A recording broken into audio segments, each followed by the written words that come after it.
Peace and blessings.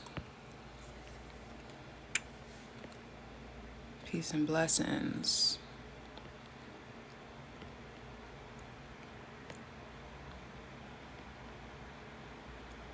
And try to download this, get this on YouTube.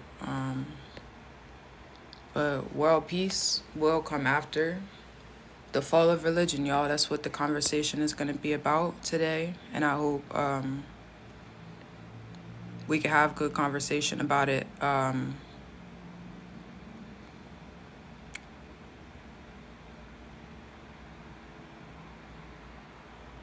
You know, people don't understand how the world is being managed by religion. Really. They got the world tricked in a religion, in a religious state of mind, and some type of religious order, some type of religious law. That's how the world is being run.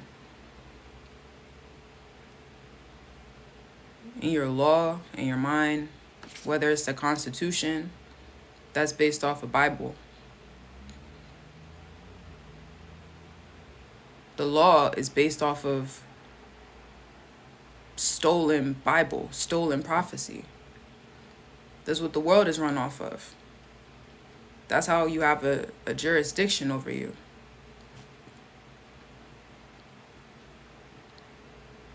So the fall of that is going to be the coming of that's going to be the justice. When we understand how we've been lied to in all these religious orders, that's when the justice comes, and then that's when you know what your rights are to stand up for them. So this is the truth is coming out, you know. Telling the truth, this truth specifically of how we got took advantage of in our minds and in our bodies, in our souls. Telling this truth is the new song that the prophecy was talking about. And they will sing a new song, tell you some new good news that you ain't never heard before, because we didn't know these things until the end days. And that will gather the revolution that is already being gathered for world peace, which is inevitable.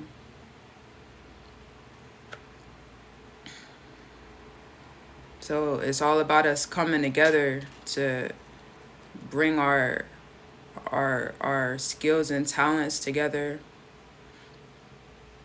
to bring our research together, to bring our understanding together.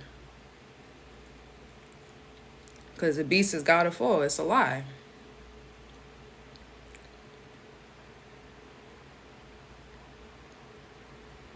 It's got to fall if it's a lie.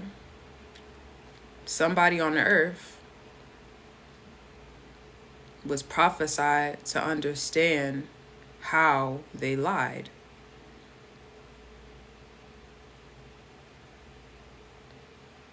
Y'all remember Matrix? Somebody see the codes. And what happens when you see the code and you find out it's a lie? The whole thing falls down.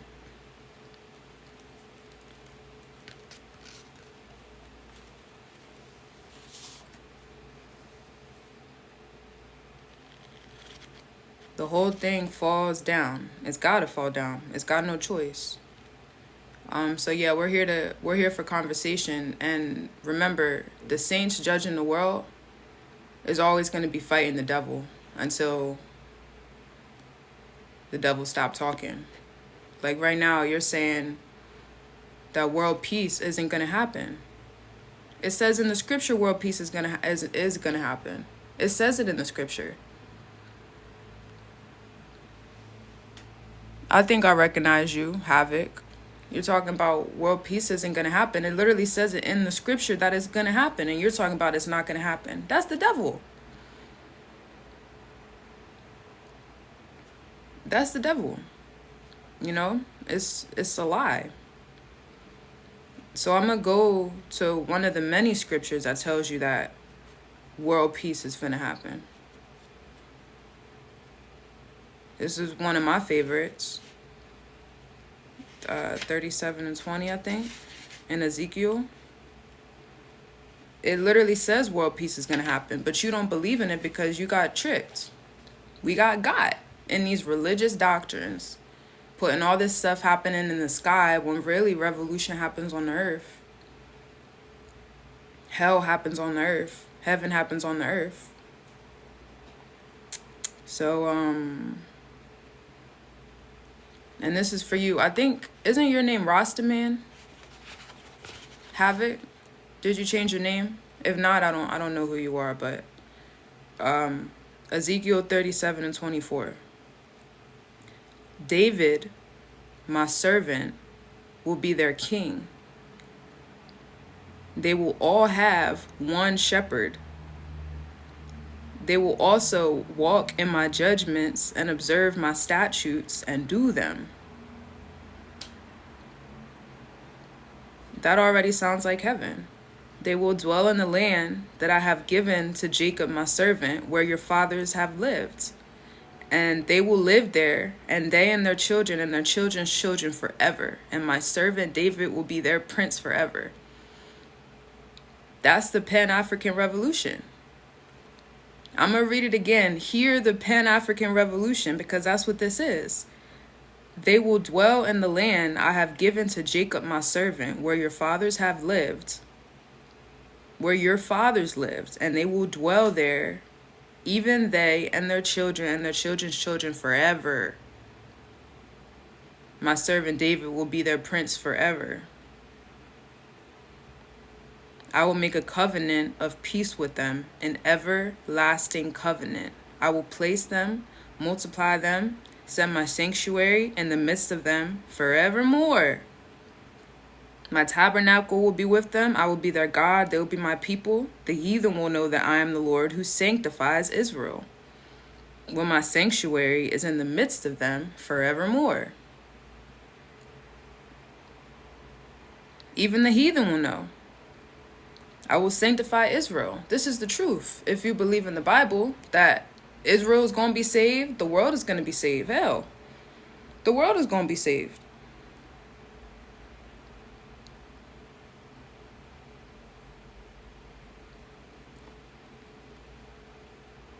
But it don't matter if I'm reading it to you, because we have an enemy who is doing these things to your mind, so you don't believe it. Even if it's told to you, you won't even believe it.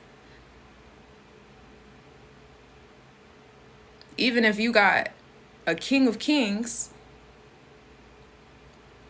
and the house of David, the resurrected Solomonic dynasty, laying down their lives for this, you still won't believe it. Even if it was told to you, because you got an enemy, that's the devil who's running the world. So Christ really, in the story, Christ destroys the devil. He removes it from the earth. He casts it down. And the devil and all of his little children have to submit. In the end, heaven on earth.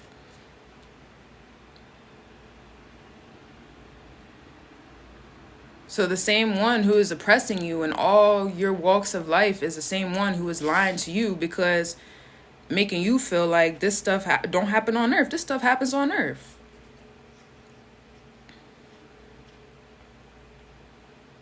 Yeah, all this stuff happens on the earth. Correct.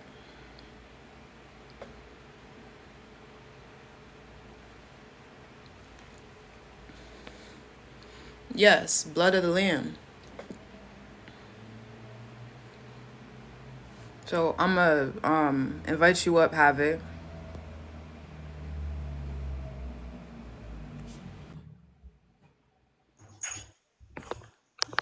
Peace to you.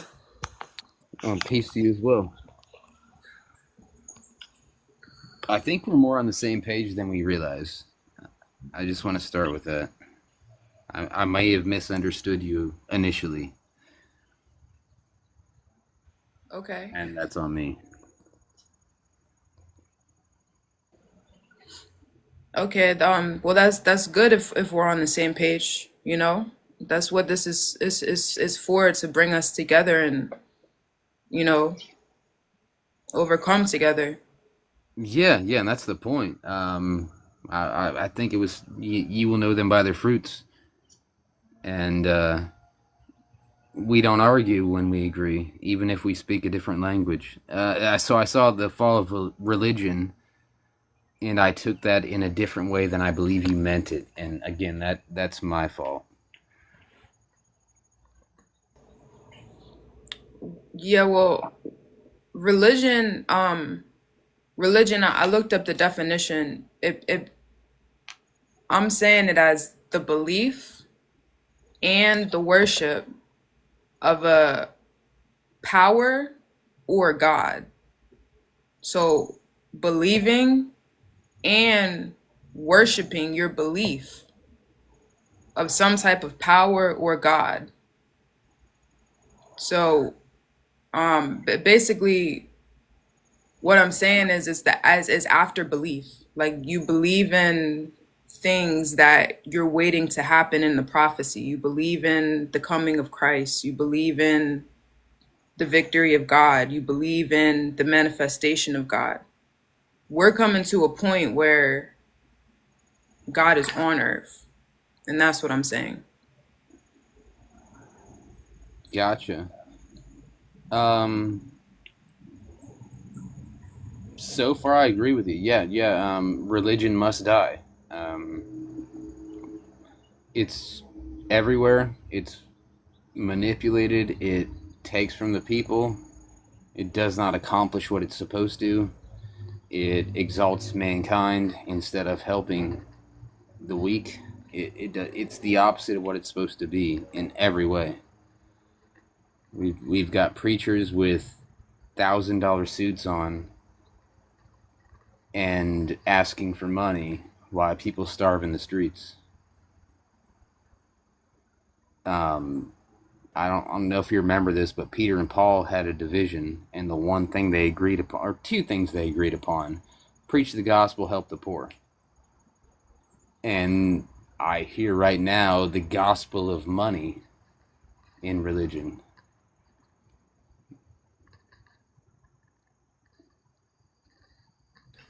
Yeah, yeah, and that's really because the the religion is really rooted from the same, like the like we look at Muslim and Islam as against each other, but Muslim and Islam are both waiting for Isa.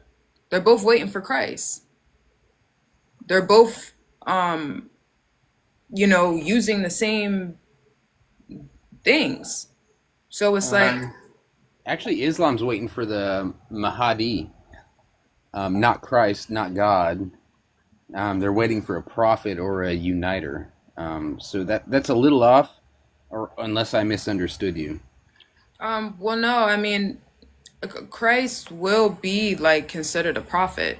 Um, so like, like Muslims will tell you that, yeah, they do expect Isa to come with the glory of the angels. Like a Muslim will tell you that they are waiting for Isa to come out of the sky, just like Christians are waiting for Jesus to come out of the sky. Yeah, Christians and Muslims are very different in the most basic and most important way. Um, and no trash to either one. Not um, they're the only two religions on the planet willing to die for their faith, from what I've seen in mass scale anyway. So I respect them both.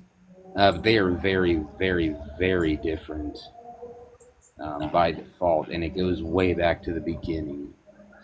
Well, what I'm not talking about like everyday Muslims and Christians like me and you. I'm really talking about like the way that their institution is established, because these people are in government. Like when you go to court, you put your hand on a Bible. So this stuff isn't just in a church. This stuff is in the government. This stuff is in the kings of the world. So the kings of the world, Muslim and Christian, they're all run by the same, like they're all the same banking system. They're all the Oh, same kingdom. They're all the same United Nations. They're all the same. So when it goes up to the devil that we're dealing with, they don't have a problem disagreeing. They got us disagreeing. Is yeah, what I'm saying. yeah. I like you. Yeah, I like you a lot. Yes, yes, yes, yes. It's unfortunate, but yes, I would have to agree that money has become the corrupter. Unfortunately, I think there's good people out there. Just I don't know that they have a chance unless they play the game, and if they play the game, I doubt them. And maybe I'm too cynical. Yeah, I mean, really, really, is the thing is, it's such a wonderful time to be alive because this stuff is coming out. They can't lie to us forever, and so they already knew where Christ was gonna come from. They already knew, that the coming of Christ was gonna be the end of all of these things that they've been lying about. That goes down to the churches and the mosque. All the things that they've been lying about, that whole pyramid is literally going to fall because of the coming of this Christ from this sky. So, like, this is that time where we are proclaiming that he is on earth. And, so this is really just a time for us to come together, um, where we do agree because, it's just clearer than it ever has been what authority we really do have, we the people, once we recognize, who our king is. And who would you say that king? Like I'm trying to understand you. I pretty much agree with what you're saying. Yeah. His name is Yaju Judah. I haven't heard that before. That's a different language. Okay. What does that mean? Um, Genuine question. okay. Yeah. Yaju Judah is a brother from Baton Rouge, Louisiana. Um, so he is that one who was prophesied in the end days, the one Moses talked about. I will raise one up in the end days, this serpent on the pole. And he is that prophesied Christ that the world is waiting on to bring the light. Okay, gotcha.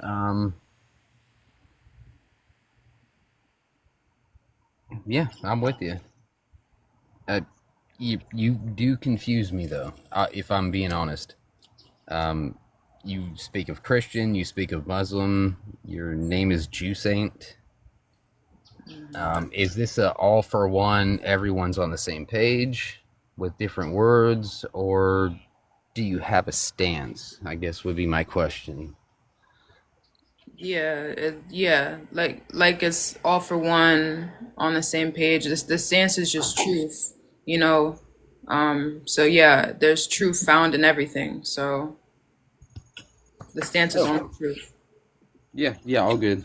I was just curious because it makes signals. What is the chat right now?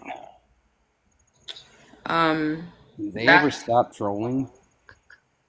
Well, it says that they would follow Christ around and they would be throwing rocks and they would be crucifying and all these things. That's, like when you can't when you can't deny what someone is saying, you have nowhere else to go because you've been lied to, but this is the only person telling the truth. So if they calling me out, but I can't prove them wrong, I might want to drive myself crazy just cussing out them for no reason. No, you're good. Um, Seek truth. You seem to seek truth. You're not vindictive. You're not mean. You're not unkind. You base it in something. I don't know if someone had a problem with it, why would they not have a discussion? They're wrong. I would support you in this. That's not a, and by the way, we probably disagree fundamentally. That's not the point. Yeah. I can't find fault in how you approach things. I can only respect it and wish more people did it. Yeah. And they're wrong, and they show their hatred. Because if you're in the right, you will find truth. And even if I disagree with you, well, then there's something bigger than me that I can rely on, and it's not my place. You know what I mean? Like you disagree with me probably a little bit, but because I'm coming from a place of honesty and truth, you're gonna rely on that and say, well, this guy is gonna know truth Right. because I believe, and that's the way I feel about you, and that's how it should be, I think. And we should be kind to each other and decent to each other, and find it together and learn from each other. Yeah. Yeah. You speaking facts, brother. That's facts. That's how it should be. Yeah, that's the only way we move forward. Otherwise, we're just, what are we doing? Quoting scholars or famous people? Well, they've never been in our spot. They've never skipped meals for 3 days. They don't know. Anyone that's done that, you've never heard their name. You don't know their names, and for good reason, because the truth is hard to find, and it's supposed to be that way.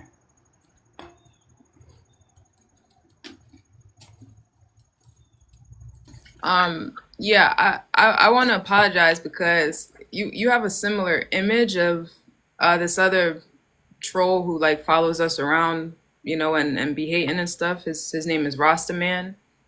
So I thought you were Rasta Man, but you're not. Um, but I guess you haven't heard of Yaju Judah. And what? No, that's new to me.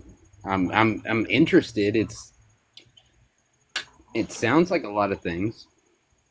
Um, well, yeah, this is the movement that we've dedicated our lives to, and this is really because this is where God is at.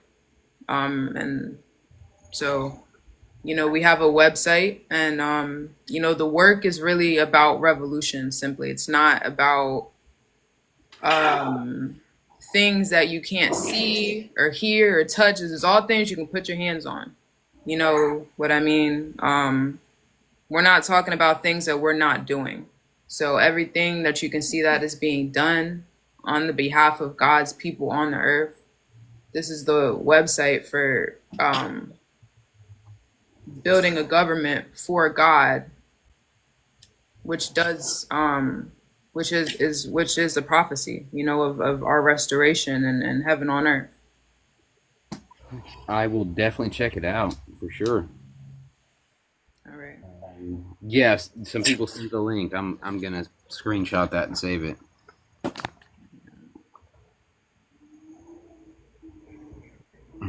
Because honestly, I don't care if everyone agrees with me or everything I say. To each their own.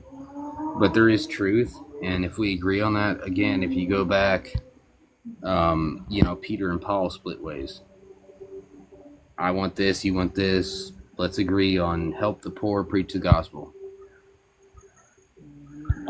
Not everyone's gonna agree all the time, and that's okay, and I'm good with that. Just decency, goodness, truth. That's all that matters for us. Yeah, we shall prevail that way. Yeah. Um, but yeah, I'm grateful that you're gonna check it out, brother. I think you'll find some interesting stuff about the House of David and the Solomonic dynasty, and what needs to be done in our days. And I hope to see you again. Yeah, definitely. Yeah, let the next person up. Good talking to you. All right. Yeah. Feel free. I'm gonna send you a follow. Come back anytime. Thank you. Peace, peace.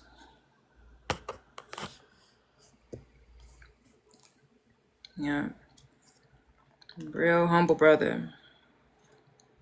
It's a lot of people just like that. Nobody's right. The truth is hard to find. All this stuff that they put in front of us, all these distractions and all that, the truth is real hard to find. You have to be hungry for it and empty for it.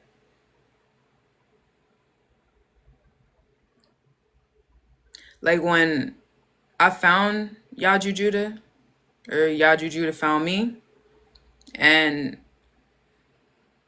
one of the first things I remember, it was such a striking feeling because it was like, like, okay, somebody's telling you things that you've never heard before. It don't matter what church, no matter what, no more what, nothing. You've never heard this information before, but it's so freaking true. It's like you can't even deny this stuff. Like, okay, it says let every man be a liar. It says you're not supposed to do these vain traditions. You're not supposed to be praying to the east and killing lambs, and you're not supposed to be doing that stuff, animal sacrifice. It says it. Nobody's ever told me that. Yaju told me that. His witnesses told me that. So when I heard it for the first time, I'm like, I can't stop listening to this stuff because there's an empty pit in my stomach for truth I didn't even know was in there. It was like I'm hungry as hell. I didn't even know I was this hungry. I didn't know I was this desperate to crack this code, to get to the bottom of things. I did not know I was this desperate until you got a little bit of what it really is. We inherited the whole damn world, y'all. Like, that's prophetic. The whole world is finna be heaven on earth, and it's our inheritance, and we don't even know these things.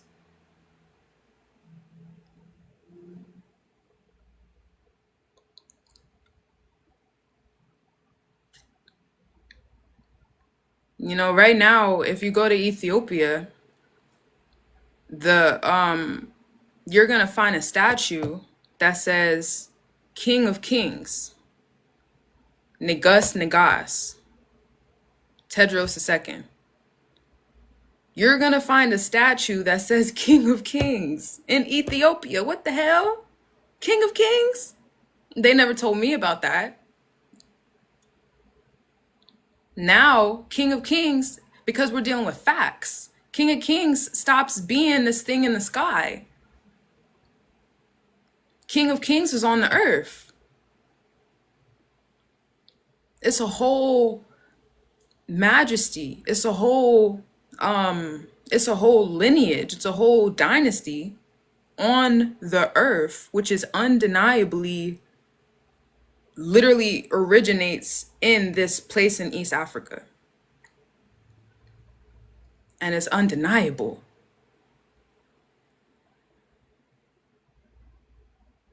Now your government can't put it in the sky. Oh, but your government is controlling you because you believe it's in the sky and you're in church saying it's in the sky.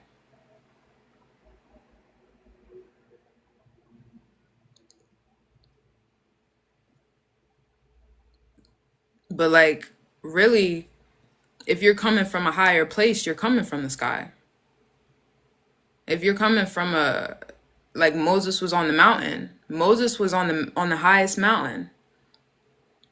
It says a mountain on top of a mountain. So if you're coming from a higher state of mind, you're coming from heaven. Moses was on the earth the whole time in the story, but he was on the mountain.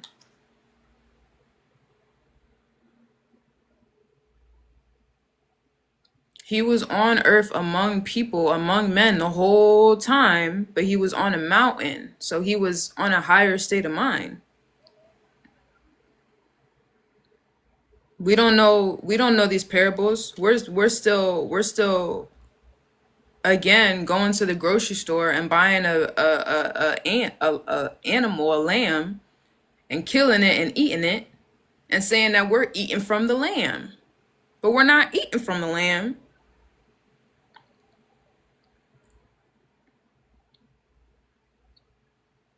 So we don't understand these metaphors.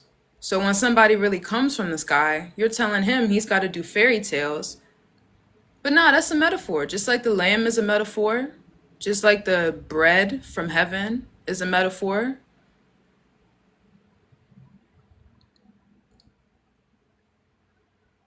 And that's why only the pure heart will see God. That's really why only the pure heart will see God, because you have to have a open mind to these things. You can't be telling Christ when he's on the mountain, nah, you got to be coming from the sky, man. You got to be descended with wings on your back and a sword out your mouth and make all my fairy tale dreams come true, or you're not Christ. Well, only the pure heart is going to see God. Only someone who has an open mind to these sins is going to be able to accept it when it shows up to save us all.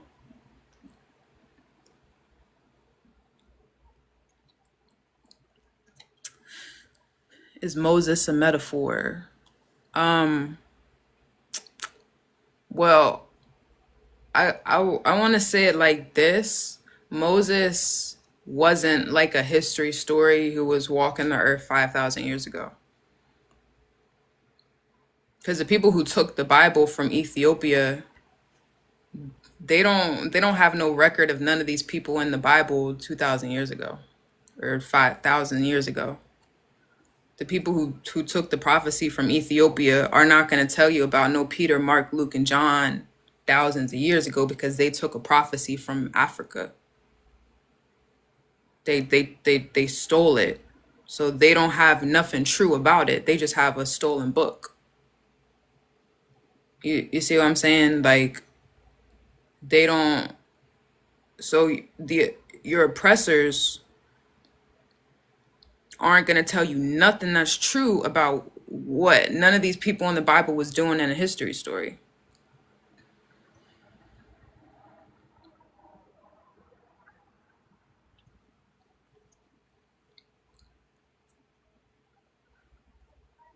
No, to simplify it, it's just like the old law versus the new law, basically. Because Moses was saying, one is going to come after me who was greater than I. The prophets was all saying, one is going to come after me in the end days who is greater than I.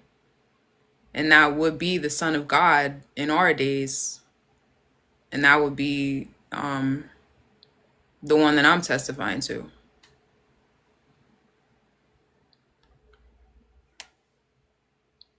Everyone was all the Moseses, all the prophets. Again, colonizer never told you the truth about these things. Colonizer never told you the truth about these things. But the real Moses, the real prophets, they was all telling you, listen to the one who's going to come in the end days. This will be the Son of God who is going to be the actual light of the world. And it's not going to be hocus pocus. He's here to do what God is assigned. It's not what people want, but it's the truth that you need that will heal you and that will execute justice and judgment on the earth.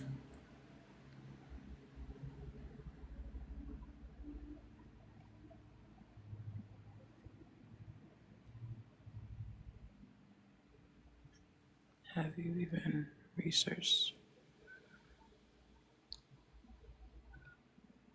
who and where are the true prophets if they are not in the Bible? The prophets are our forefathers. Not, I don't know what you mean by in the Bible.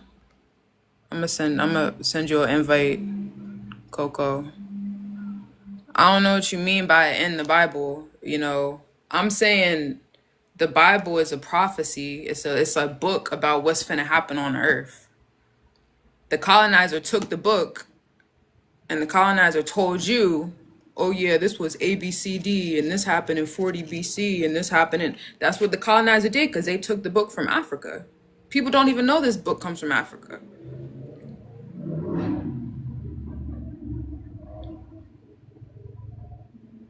You know, so so where these prophets really was, when and where these prophets in the book really was, the colonizer never told you the truth. The real children of God never even got to tell you the truth about those things. Peace and love, my sister. Peace. In the comments, when I had asked you if Moses was a metaphor, right, and then you started to say, well, you started to explain that the character of Moses in the Bible was not really a real character, not really a real prophet, right? But then afterwards, you said that the real prophets. So that's why I asked you, like, who are the real prophets if it's not the ones that the Bible is talking about. If you understand where I'm coming from, where are the words and the prophecies of those prophets then? If it's not the ones in the Bible, do you understand what I'm asking you? No, I mean, I believe I do understand what you're asking me because, like, the Bible is true. Like, it was people who saw the vision. You know, people did see the vision, but their name was not Mark and Luke and Moses, and you don't know when they was walking the earth because all you have is a stolen book about them and a stolen you have a stolen book and somebody who lied because they stole the book. Okay, so what you're saying is that the things that are written in the Bible are true, but the persons who they are saying are the characters who are saying these things are not true. Is that what you're saying? I'm saying it's been turned into a fairy tale. So like you're never going to know a lot about Moses. You're never going to know a lot about the prophets. Like they never really got to tell their story except for this book. Yeah, see, all right. Yeah, see, all right. The reason why I'm confused is because the reason why I'm confused is because I've listened to Yaju Judah before. I've listened to certain followers, and even like even you yourself, like they would say that the um the stories in the Bible are prophecies and they didn't really happen as yet, and stuff like that, right? And that the persons in the Bible are not real, and the book itself is not an actual history book because there are no dates in it, right? They say things like that, right? But but so like, how could you then like only read from this book that is so flawed, right? That it has so many questions to be asked, etc. Right? How can you be only using this book to read out of to say that this book is predicting you? Like what is the basis and what is the foundation that you are coming from if the Bible is a false book, right? Like I mean, why are you using it to predict yourself? I mean, it's just confusing. I mean, I know that I probably asked more than one question just now, but my whole fact of the matter is that I'm just trying to figure out where in the Bible or who in the Bible is real to your movement, because I can understand when you all say that the part in the New Testament where they're talking about Jesus, you're saying that it's predicting Yaju Judah, right? I can understand that part, and you can say, okay, that part is yet to come. But when you're going to say that everything before it is fictional, right? Then it kind of like it kind of throws the end part to be fictional also, because how could you attach reality to the end of something that's fictional? I mean, if you Well, understand my point to you. well, we're not saying that it's fictional. Nobody's saying that it's fictional. We're saying that a lie has been told about it. Like Moses and the prophets, they was all real because they were the ones who saw the vision. So Moses is real. But you don't know nothing about Moses.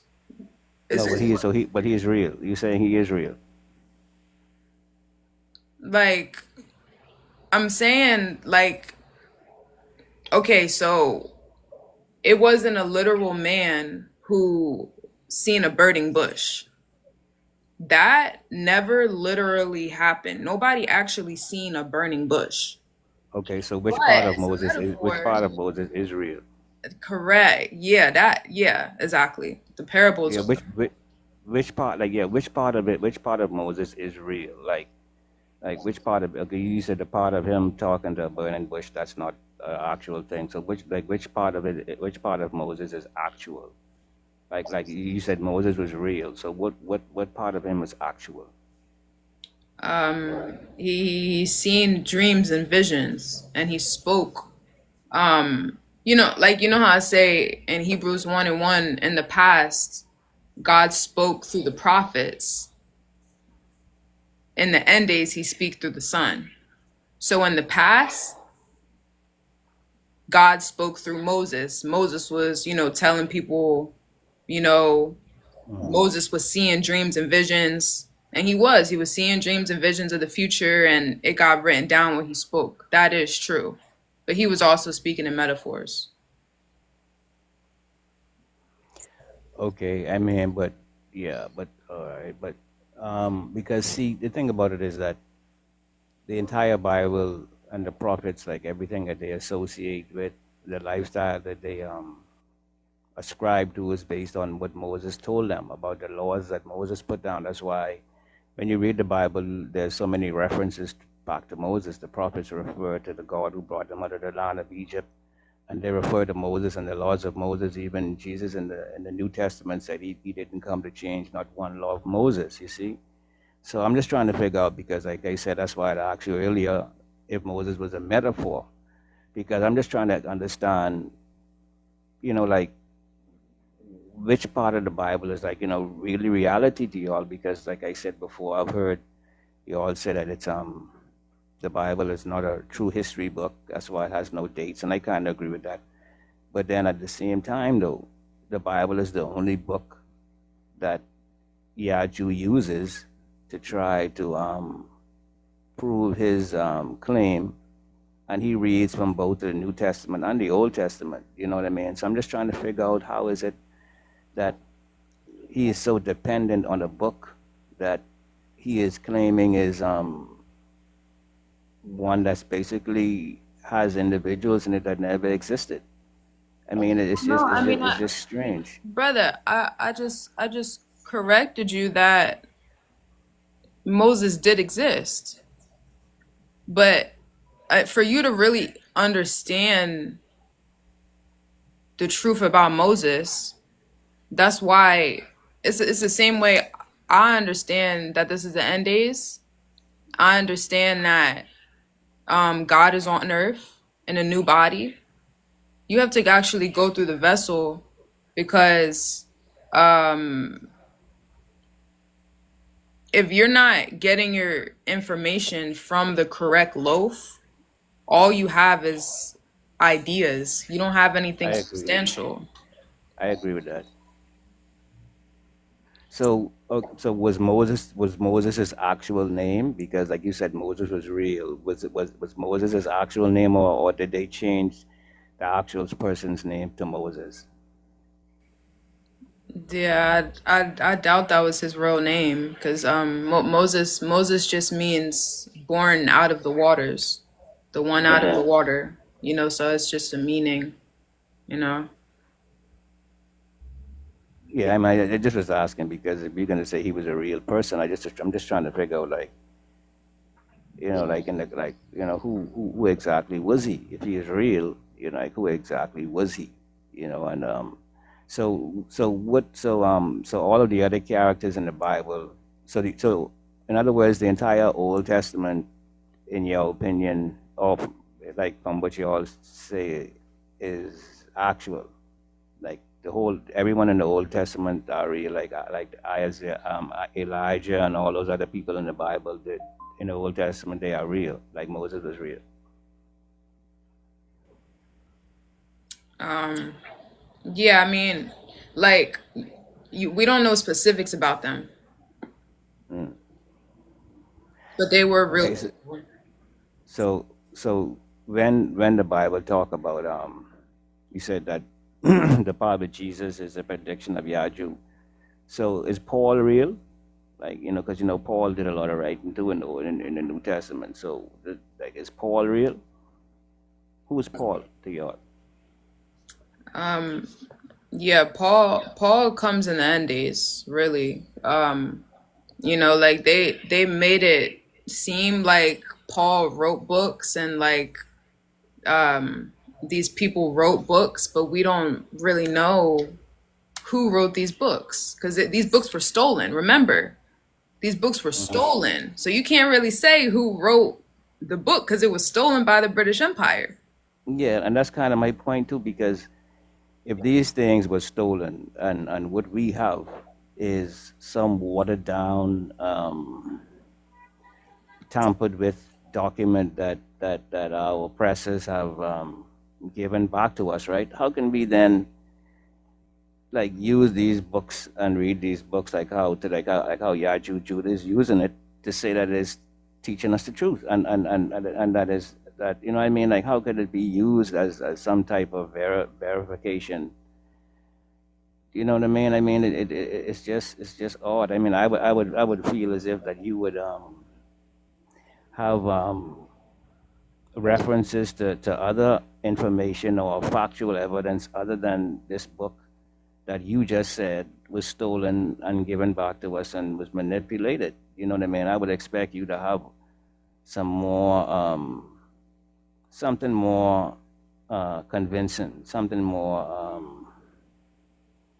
Well, something less, well, questionable. the truth don't convince you. Like the simple fact is, if you believe in the Bible or the Quran, in the end days, God comes back on earth. So in these end days, God is on earth as the authority to tell the truth. We've been lied to, we've been stolen from. Now in the end days, God is on earth to tell, or God is on earth. So we remember the real truth. So like that's how we know, oh yeah, we're them people of the Bible in the end days. Like this was our dynasty. This is actually going back to Africa and East Africa. Now in the end Right. days, it's because of the order of God. It's because of Yaju Judah's sacrifice that we even know who we are because he had to stand up first for us to get an order and for God to give this inheritance to the world. Okay. Okay. So if I was a Christian, right? If I was a Christian and I was claiming that that Jesus is the King of Kings and that Christianity is the truth, because you said something about the truth just now, right? Like, how could you tell me that I'm wrong?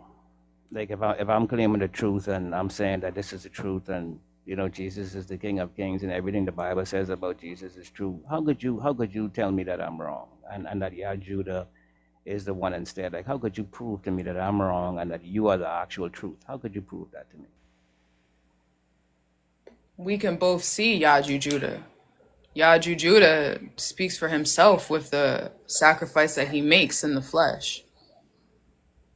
Okay, but I would say to you that when you talk about a sacrifice, my Jesus died on the cross for me. He gave his life for me. What sacrifice did Judah make?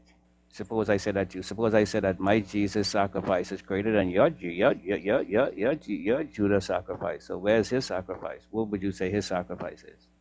No, no, no. Again, Jesus isn't here making a sacrifice. Okay, but what sacrifice? What is this? My question is, what is the sacrifice of Judah? What is his sacrifice? It's to lay his life down for God, for God's will to be done on the earth, which is the revolution, really. So you feel as if what he's doing is can be considered to be a real sacrifice. It's You the consider sacrifice that. that what he's doing is really the sacrifice that, like the dying on the cross, that's what he's doing. All that stuff is metaphors, so Oh, yeah, like he's bringing the actual reality of it instead of the lie that's been told but to us. Okay, but even if the sacrifice on the cross was a metaphor, was not an actuality, right? The word sacrifice within itself, in our understanding, right? It tends to identify to something that is like really selfless. You know what I mean? Something that is really can be seen as something tremendous in relations to like a human being giving up something that is of great value to them in order that others will benefit, but they themselves take on an actual like a level of suffering, as a result of it. You understand what I'm saying to you? So like, what is like what is this real sacrifice that, because you talk about, yeah, Judah sacrifice, you brought it up. I'm just trying to figure out what is this great sacrifice. Now I understand you said that him wanting to teach people or educate people, but you have pastors all over the place who say that they have dedicated their lives to the gospel, etc. Right? So you have individuals all over who have so-called given up their personal interests or whatever in order to claim, teach whatever they feel as if people should know, right? So what is the great sacrifice that he is making? Because, you know what I mean? Because if that's all you're talking about, that's no real sacrifice. No, it's real because the real, like, his sacrifice, his dying on the cross, the reality of it now gets rid of the devil.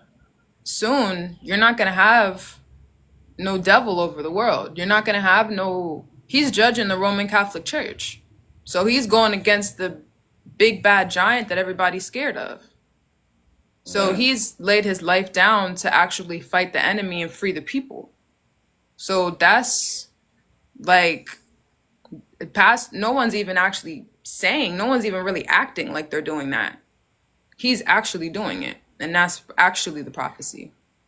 I think before you said that he's not the only one who stands in opposition to Catholicism, Roman Catholicism, or the papacy. I think you need to do a little research, love, because there are many organizations and individuals that exist in the world who speak against. No, I'm not talking about speaking against it. I'm talking about judging it because they don't have the authority. They don't Okay, have they don't have the Mosaic law authority that they act like so they have. So uh, right now the British Empire is acting like they're operating in Mosaic law authority. They're acting like they're operating in Bible God-given authority. They are not. I That's what I'm understand what saying. you're So saying. like I so understand. so in the end days, God is on earth to let you know the truth about Moses, the truth about God's people, the house of David, the Solomonic dynasty. I understand. Yaju Judah has the birthright to free the people. So it don't matter what a pastor says. It don't matter if you against the Roman Catholic Church, brother. If Okay, you're not that son of God, you don't have that authority to even judge them. He has I the understand. inheritance. He has the inheritance of the world. He has the authority to judge them. So this is why he has laid his life down because it has been given to him. I understand what you're saying. I understand what you're saying, my sister. I understand every word you're saying. I'm not saying I agree, but I mean I understand what you're saying. And the thing about it is that you said one or two things that, well, see, when you said a birthright, he has a birthright. I want to come back to that birthright quickly before, because I don't want to get lost. That would be lost. But when you were talking about he's the one who's judging, right? When you like if someone doesn't have a real position of authority, right, to judge, whereas when they judge, their judgment has results. You know what I mean? Like an actual magistrate in an actual court of law. You know what I mean? Where when they make a judgment, there's actions that is taken based on their judgment. Because see, we as people, we walk around and we judge each other every day. You know what I mean? You know what I mean? People judge one another every day. You know what I mean? So my judgment of people is nothing really. Sometimes I'm right in my judgment. Sometimes I'm wrong. But it's only my personal judgment. It has no real value as it relates to the real sum of things. You know what I mean? Especially if the person doesn't care what I think about them. If the person doesn't care how I see them, if the person doesn't care how I judge them, then my judgment is nothing but just a figment of my imagination and my concept. You know what I mean? I have to have actual authority to be a judge. You know what I mean? So not until an individual is in a position of true authority where they can actually judge, where when they make a judgment, there is something that occurs as a result of that judgment, right? Then it's just a figment of their imagination. See, we have to be careful how it is that we subject ourselves to certain languages and words. My sister, we can't play No, with I agree certain 100%. I agree languages. You know what I 100% mean? with what you just said. I agree. You understand? Yeah. And when you said that he has the birthright, again, we have to be careful what it is that we say. We should not be allowed just to be saying things. You know, me as a, I mean, I know you don't know me personally, right? But I'm the type of individual who feels as if the word should only operate on objective speech.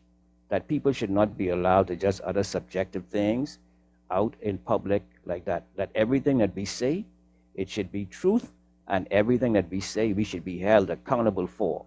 Do you understand? We should be able to prove everything that we say, and if we cannot prove it, then we should be penalized for what we have spoken. Do you understand? That is how I feel. I believe in something called, what I say is exactness of speech. Do you understand? We can, like how a Christian would say that they are a body of believers, right? They agree that they are believers, but then they'll still turn around and say that they have the truth. See, that is a oxymoron. Do you understand? That should not be allowed. You understand? So when you make claims, you should be able to have proof. So Yaju Judah, Right.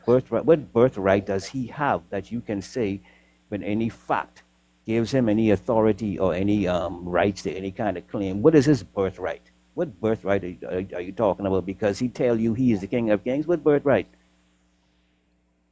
Yeah. That, you know how it says and he, if we want to use the Bible, right? It says that in Hebrews 5 and 1, for instance, every high priest is chosen from among men. It says in Jeremiah that I will raise one up who will do justice and righteousness in the land. In the end days, I will raise one up out of the wilderness. So, in that he is that one in the end days, and you will know him because of him going against this beast. Because With he says so. We'll know him because he says so. We'll well, know him no, because I he says mean, so. brother, I mean, can't nobody. The reason nobody has done what he is doing is because no one was given the gift of God. That's what we mean by birthright, because God has given him the all everything that he needed to be able to do this, Okay. and that's why it's happening, because God All right. gave it to him. We didn't All right. give Let me ask you. him Let me ask you. All the right. ability. Let me. Like I just want to say, we didn't give him the ability to gather us. You know I what I'm saying? understand that. Like that's something that Yes, no, we couldn't do nothing about.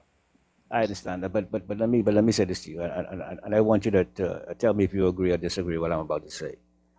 Now, when you said that only he is judging the Roman Catholic Church, and I mean, I guess that's through that petition that he has, where he wants individuals to sign up and whatever it is that he, like you say, in this judgment thing, right?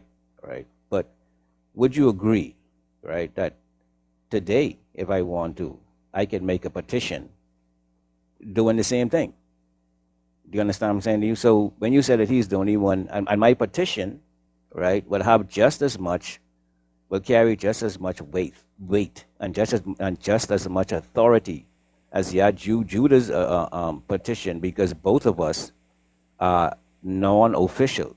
Both of us, judgment means nothing, because if, do you understand what I'm saying to you? Because so I'm just trying to say. So you see what you're talking about, his birthright. You see that's not really a birth. That's not really a claim to birthright, because he No, has some petition against the Roman well, Catholic brother, Church, my sister. You know well, what I brother, mean? You know, do you know what birthright is? Birthright is a very no, serious claim. You know. brother. I hear what you're saying, but you can start a petition and do all those things.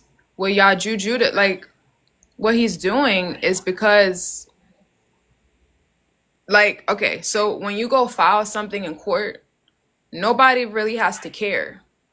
You know, like what you're saying, anybody can file a petition and nobody has to care and nothing has to happen. But when you get the support of the people, and if it's the truth, it's gonna win. So you're gonna get the support of the people. When you get the support of the people, they don't got no choice. Their hands are tied. So So I mean, go this is ahead, go that ahead. prophecy fulfillment. This is why all nations will flow, because he's telling the truth. It is to restore this dynasty. That's why he's doing the petition, is because these are our riches for our dynasty that needs to be restored. Okay. And do you think it's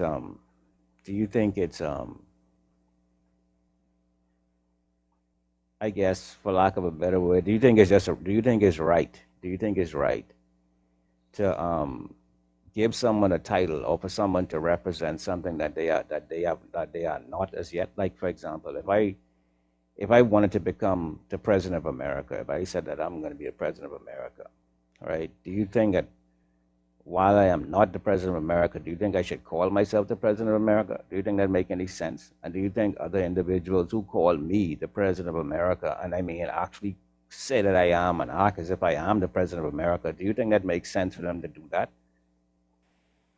If it's your God-given birthright, you have to. No. Because you What have I'm to take saying, it back. You have to take it back if it's your birthright. no, what I'm saying is that, and see, there you go with the birthright again, but I'm not showing you anything other than my verbal claim. You not, but Yaju Judah is. Yaju Judah has way more than lip service. He has the No. actual evidence, because right now, right, everyone believes, like, it's like people aren't even looking for this king to come from the people. Where's the king that comes from the people? Because that's all throughout this book. Okay, see, That's the truth. The yeah, king but comes from the people in the end days. no, So see that's what you see. Your concept of the king coming from the people in the last days is a bit twisted and a bit flawed because of the person who has told you certain things. You see, when you sit as a disciple to someone who is teaching you how to understand or look at a book or look at a situation, and you give your full submission to that person, what it does is it blocks you off from any other uh, idea or concept that exists other than that. You understand? And see, and that's a problem we have, because see, the Bible doesn't really necessarily tell you that what you claim is going to be, because the king has already gone and come. See, when you understand that there's a chapter in Genesis, chapter 49, where Jacob gathered his sons together, and he told them what shall become of them in the last days, what shall befall them in the last days. And he specifically said in Genesis 49, when he was talking to his sons, he said that Judah shall be the king. Judah shall be the great king, and all of the brothers shall bow down to Judah. That is what it says inside Genesis 49. But then it went on and it spoke about Joseph, and it said that Joseph will be the one who will be the suffering one, the one who will carry the weight and the load. But it never said that Joseph will be a king. Do you understand? It didn't say that. It just said that he will rise with great knowledge and wisdom and understanding. But it never said that Joseph will be a king. But it said that Joseph will be the sufferer one. So there's a concept in the teachings of the one who is called the man of sorrow. There's actually a man of sorrow, and that man of sorrow who is going to be rose up among his people in the last days will be a man who will be subjected to great suffering, unfair and injustice, because you have to understand, he is a person who is growing up in an evil system where he is trying to tell his brothers and sisters the right way. And it's going to be hard for him, and he's going to have to go through a lot of trials and tribulations before he comes. He's like a Job man. can I ask? So are you saying that he does come in the end days, or he doesn't? No, what I'm saying is that he's not supposed to be the King of Kings, but he just is supposed to be a great teacher who is supposed to teach the people in a manner that would cause them to remember the things that they need to remember and to see the throne. He is gonna show them who the king is. He's going to show them the way, not he himself becoming the king, but he himself coming with wisdom and knowledge and understanding, where he can teach the people a new doctrine. He's going to teach them to Brother, see the things of brother, old, not he himself wanting to become brother. king and No, be no, no, hailed no, as king. no. But no, he don't want to do none of this stuff. But this is what he's doing because, okay, if he's gonna come with the new doctrine, who do you have to listen to speak about him? Who do you have this? I didn't understand your question. Ask me again. Yeah. If this great teacher is gonna bring a new doctrine, can you teach his doctrine before you listen to him? Or does he have to tell you the doctrine from his own mouth and then you can talk about him?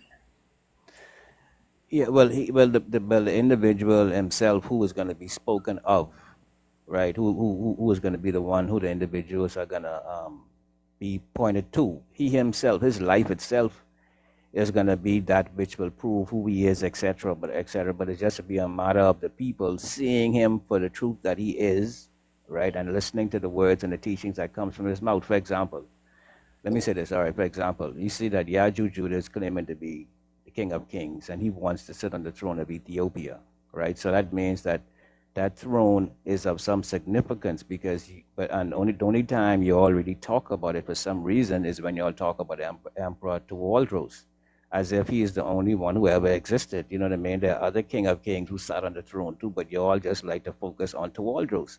You understand? But what I'm saying is that in our era, right, we were privileged enough to see, even though it was the end of the King of Kings reign and the end of the King of Kings dynasty, we were able to see for ourselves a living King of Kings. We have video, we have audio, we have pictures of an actual King of Kings who was here during World War II, who they conspired against, who Italy attacked, etc., who overcame them, etc. We have all of this. We have an actual King of Kings. So the title of the King of Kings is relevant because, like I said before, Judah is claiming to be it. You understand? So my thing is that what that means is that Emperor Haile Selassie is already the King of Kings. Now it is for us to come and understand and give him that acknowledgement, right? And take on the lifestyle, the way of life that has been created as a result of him. And when we live that lifestyle as a common people, just living that lifestyle itself is going to destroy and bring down the ways of the wicked one. Do you understand? His Imperial Majesty is the King of Kings. He is already the one. So Do you understand now? Go ahead. So when it says in Jeremiah 33:17, I believe, it says, David will never again lack a king to sit on the throne of the house of Israel. And Judah will never again lack a high priest to give offering and sacrifice. But it sounds like you're saying that we have to believe in and hold on to Haile Selassie forever, and it's never going to be another King of Kings.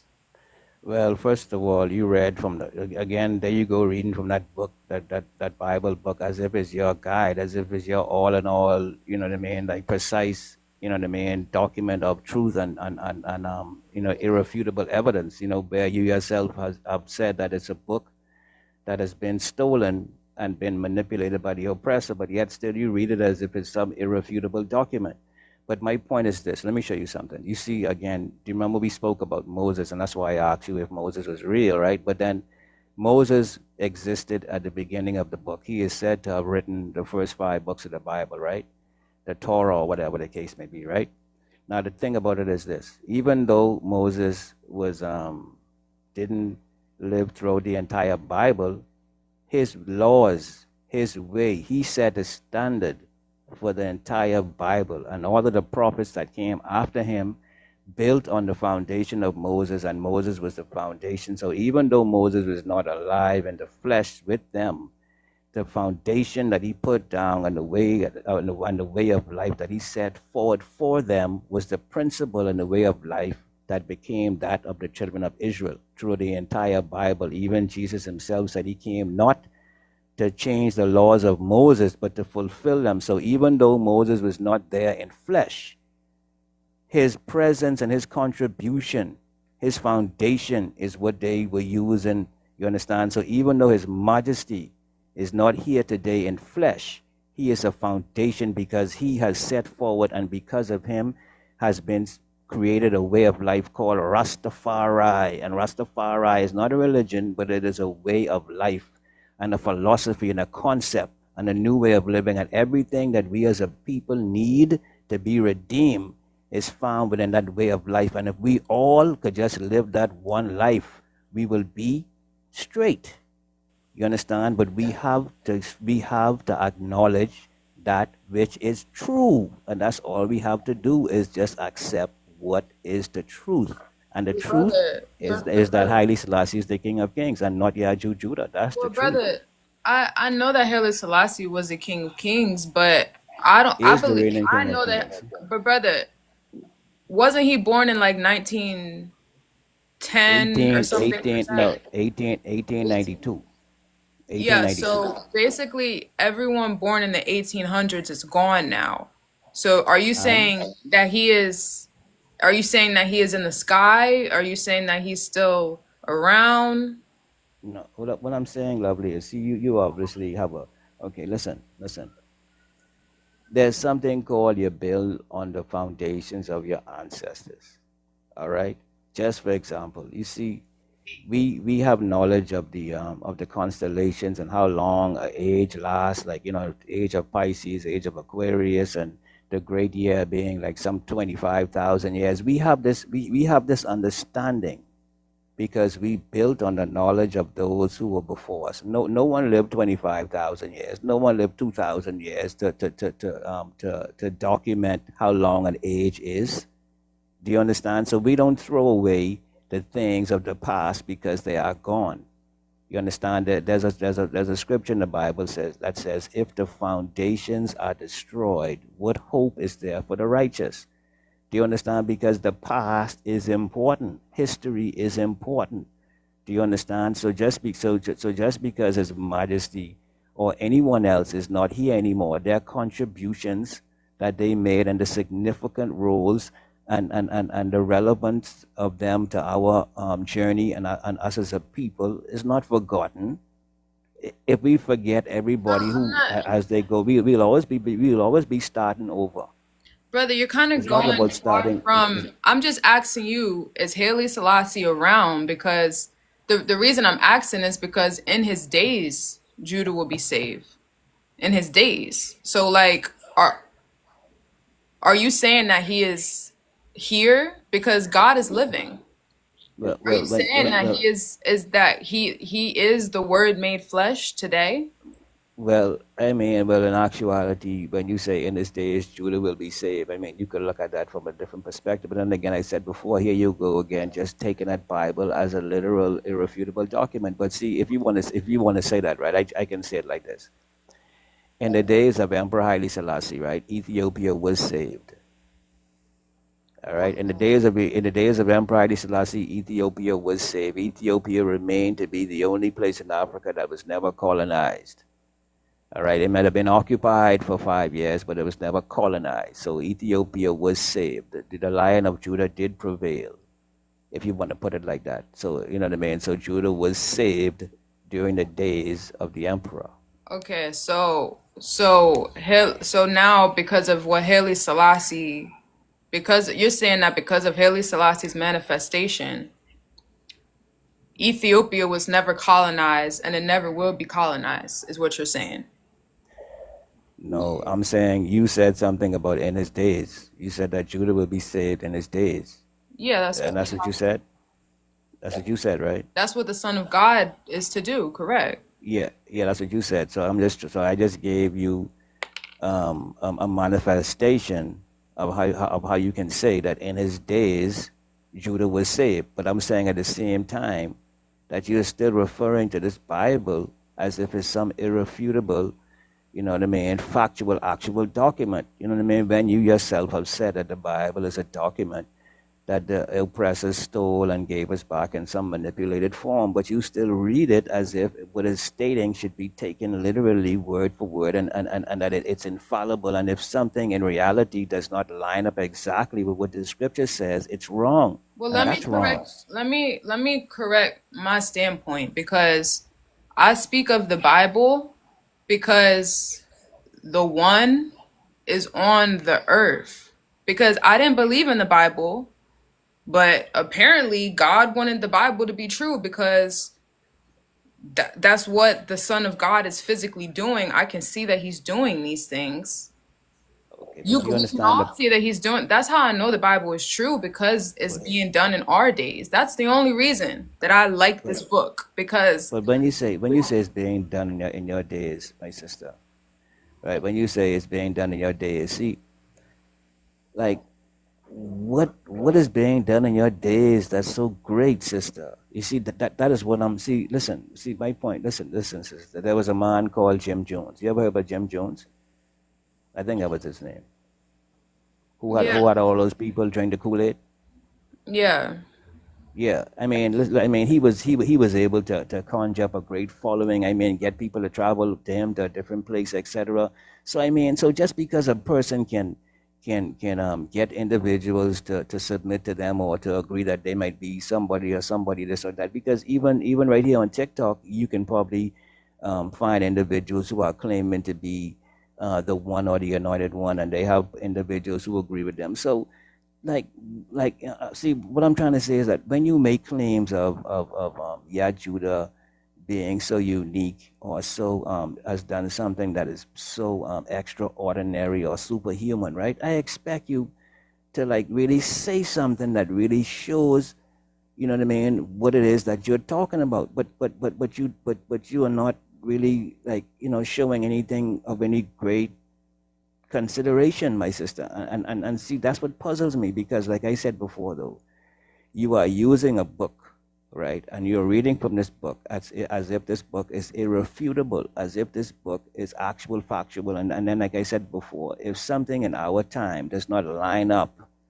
with what the book says, or if you cannot find what's going on in the book, you said that what's going on ain't is not the real thing because it doesn't line up with the book. And that's crazy, like, when you think about it, because how could you even say that when you say the book is a manipulated document? I don't understand that. How can you use that book as irrefutable evidence and proof? Why is it that you refer to that book for everything when you say that the book itself is not truthful? Coco, we heard you the first time. Peace and blessings to you, King. Yeah, Peace and peace and blessings to blessings. you, Queen Talia. Hey, we've been listening to the dialogue. I think we made some valid points with you, Coco. I mean, right now, as your position, the person that you say claim and did these things didn't fulfill what is written. I'm sorry. These are the books that we're reading from, and we need to understand them together as people. I mean, this is the gathering that your said Haile Selassie, even though I love him and what he represented for us, he didn't gather. He didn't do anything when it comes to the prophesied king. And you need to understand that. But you keep on going around in circles and circles with Talia. She's graciously gave her time to you. She's explaining it exactly what is being fulfilled. Again, I can write you a letter, Coco, right? But a letter is just a letter. What I say in the letter, like, Coco, I'm going to come and visit you. I'm going to take you and your wife and your kids, the family out to eat, and we're going to do these things. I can express this all in a letter to you, but you won't realize it until I show up and do these things. Humbly, brother, I like you, Coco. You have a great mind, but you're struggling with just basic, simple things of what prophecy and what we all read, Coco. You don't read the scriptures any different from us. It's going to read the same. But what's different is the understanding. Understand this, that God is purposely doing this with great people like Talia. Okay, this young lady deserves a shot, okay, to lead people, Coco. Us as elders, you have to recognize that in Talia. If you love the throne like I love the throne and the people that sat on it, that like I love them all, the good, bad, and the ugly, Coco. Those young people that represent our leadership that will be long lasting on this earth, they need a shot. And we can't keep on telling them that they're not worthy to lead us. This is what's wrong with the world. Coco, I'm pleading to you as a brother. When you come back up here, please stop being so divisive, bro. This is going to happen with you or without you. We rather it be with you. The kingship, the queenship is going to be set up. It's being done behind closed door sessions. We're just here to just have conversations with our people. This is all it is. We're not here to convince you. So we love the dialogue. Please, she deserves more than, you just telling her she's not worthy or God don't love her, because this is what I hear from you. Okay. We read it just like you. The importance of what we're doing, we're fulfilling it. Okay. The world is drowning in false philosophies. We've already talked about it. We don't have to go into that. So let it go, Coco. Okay. I'm going to represent Talia and people like herself that deserve a shot to be some of the greatest leadership for us. Our leadership is broken. All right, Danny, I listen to you. I listen to you. So peace and blessings to you, King. Yeah, okay? but hold on, brother. But I want to say something to you, Danny, before I listen to you. I want to say something to you, my brother. Now, I don't feel as if she feels as if that I was saying to her that God does not love her, because she and I were having a conversation mostly based on the things that she said. I was just questioning her on the things that she had said, you understand? But the thing about it, Danny, is this. Now, you and I, the last conversation you and I had was very respectful, all right? And see, the thing about, like I explained to you before, Danny, and I had a conversation with that person, Saint Laverne or Saint Levine or whatever his name is. I was on his channel one time. And the gentleman went as far as to call Rastafari demonic, Danny. Now, you see, you should know that I have a problem with that. You see, now, whenever someone on your panel, Danny, or someone from your crew does things like that, and you're going to tell me, brother, that I should not be upset or take that as some offense, right? That is disrespectful, Danny, for you to tell me that, because you should know that just as you would come up to defend Yaju Judah, that any Rastaman would come up and defend someone saying such things. You see, and what I would like, Danny, right? And see, I guarantee you, Danny, right, that you would never hear from me again, right? See, and I don't understand why it is even necessary. You know what I mean? If you have all the good news and if you have all the truth, then you just should be speaking about what it is that you have to offer. But I promise you, Danny, that if you and your crew, right, cease and desist, right, from trying to throw shade on His Majesty's name, right, you will never hear from me again, because just like you, Danny, I care about the youths. And Rastafari sing, and they song all the time how they love the youth, that if your mother and your father forsake you, Rastafari will take you. So Rastafari care about the youth, Danny. So we care about anyone who may cause someone to think twice about His Majesty. Why don't Yaju Judah do his thing, right, without having to try to discredit the name of His Majesty? Because I guarantee you, the only reason why I stop here for a second, because as I was scrolling through, I happened to scroll onto her channel when she was saying something. She was talking to her guest, and she told her guest that she thought her guest might have been some Rastaman person who trolls them. And see, the reason why he is probably trolling them is, if he is a Rastaman, like his name says so, is because of the claims that you all make against His Majesty and the false representation. And if you stop that, Danny, right, if you stop that, Danny, you will never hear from me again, because I don't check for other individuals who I come across claiming. You don't got to keep on saying it, Coco. Okay, I don't know who you think you're talking to right now. You don't got to keep on repeating it over and over again to me. I heard you the first time when you said it. Now, I'm going to say this again because you lost your mind up here talking to me like I'm not a Rasta. I'm Rasta blood. I've been raised by Rastas. You got your nerve right now, like you the only Rasta on the planet. I can discredit things that is not valid to us. Okay? You worshiping someone that is not here is not valid. You setting up everything that they absolutely sacrificed their lives for is valid. You pretending like to the world, like this is the only of our representation that is going to be us, that's valid. See what I'm saying? So for you not to even recognize who you are or who we are, you don't validate what you even preaching about who Haile Selassie is. This is how you discredit it, by coming up here talking to your own people like we can't talk about who we are. I'm Rasta. You forget?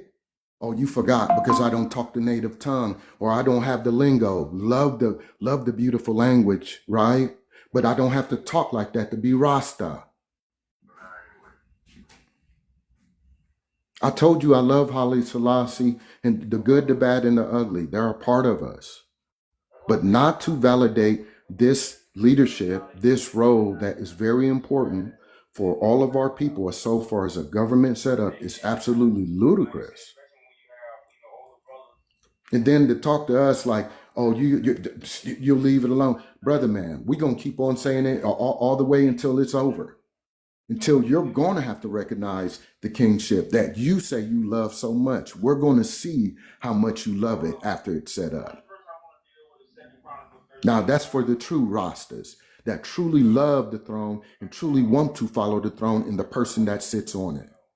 That's for every Rasta blood to even go against that just simple, belief and knowing of who the great all is, the God in us, is absolutely crazy and fundamentally wrong.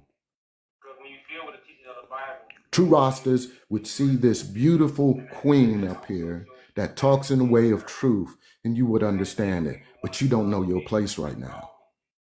It's broken. Now you come to your own people with all these religious epithets and all these people that's all gone. If they really meant anything to you, you would finish their work, but y'all don't. And this is what's wrong. You're going to hate us because we finished Marcus Garvey's work. We finished Queen Zatu's work. We finished the Malcolm X of the world. What? You're going to hate us because we finished it?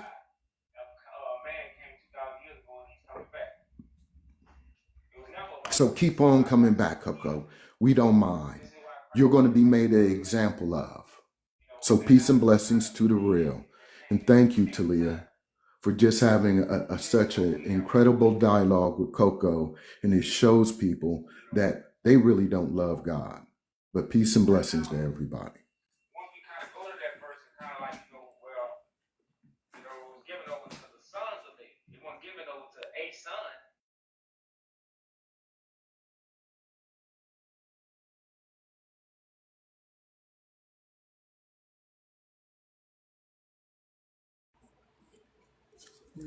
Powerful servant of God right there, y'all. If y'all haven't tuned in to Brother Danny's live, if you've heard of Yaju, I'm sure you have. Give my brother Danny a follow, y'all. Yaju Saint Daniel 777. He's on live damn near every day, early in the morning, telling this truth, which needs to be respected and remembered.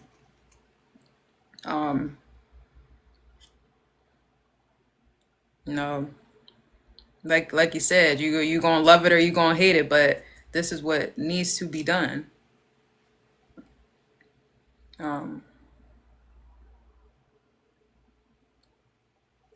It's a lot of people that hate it.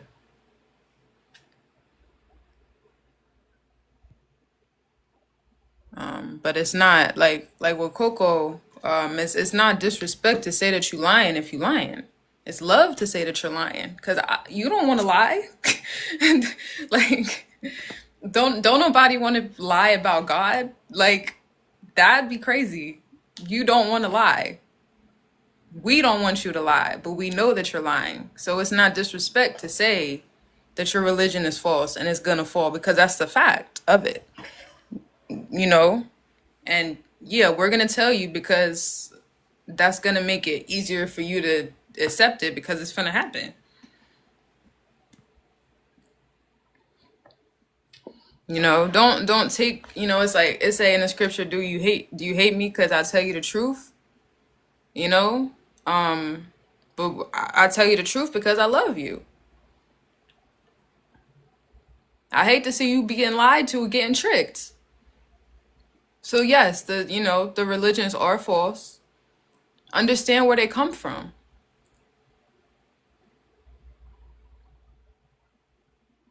It's the same reason that we have this false jurisdiction over us right now.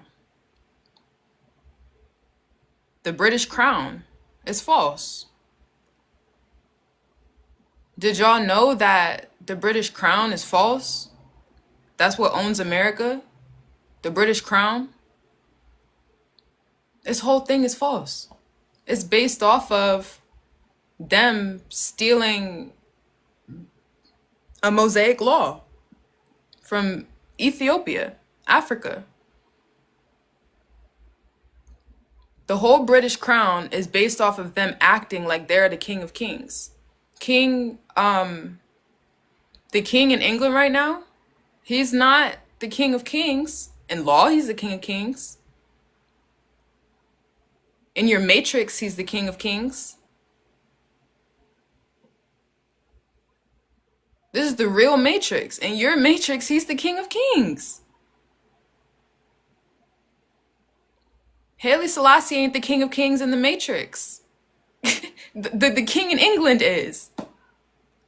And it was all stolen from Africa. We have to remember these things.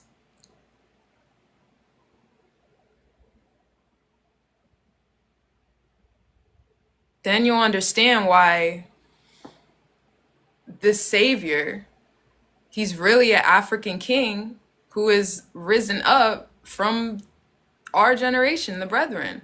He's really an African king who was born in a foreign land. And as soon as he was born, the devil kissed him. Ain't it say that? Like, as soon as he was born, the devil was already on his ass. As soon as he was born. Because you're that prophesied king. You're that, end days savior of African descent to restore the African Solomonic dynasty. That's you. But they've been lying about Jesus since way before you was born. They've been lying about everything. They've had you in captivity under a false government and a false kingdom since before you was even born. Even you was raised up in the church when they was talking about you, but they didn't even know it. That's crazy. That's a hell of a beast. That's a hell of a battle. Your own people is gonna fight you. We gotta tear it all down. All these history stories people believe in, and like my brother Danny said, they love it and covet it.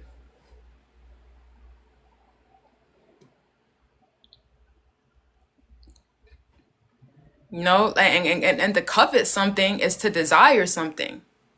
They want it to be true.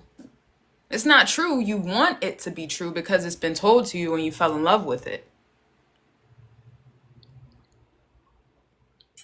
Talia, hey, pull out Matthew, if you can. Pull out Matthew 12, verse 30. And you can start anywhere in that verse, but it's something that Yaju, when you talking and he talking, it's kind of crazy, but he's talking what you talking. It's like on time. I'm hearing y'all both. It's wild. It's like, oh my God, it's like y'all on the same live together or something.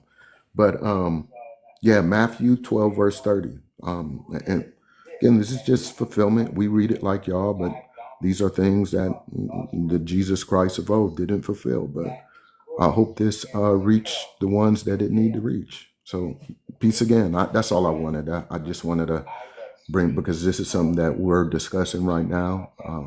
Matthew 12 verse 30.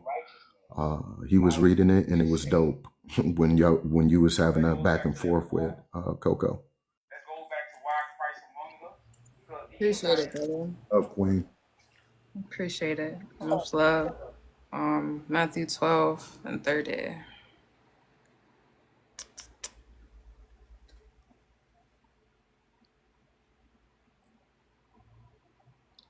He that is Matthew 12 and 30, y'all. He that is not with me is against me. He that gathers not with me standeth abroad.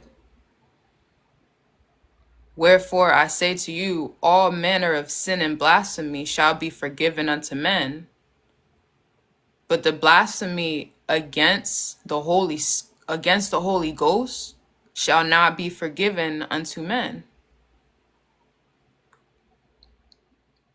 Yeah, and I think that's really deep because in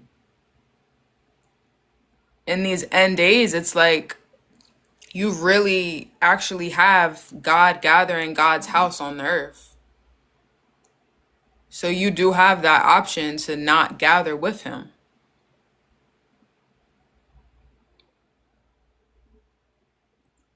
You know what I'm saying? Like 100 years ago, we was lying in church. We was deceived and we was lying. So it's like, okay, you never even knew no better. But now is that time God is on earth. This is the Holy Ghost.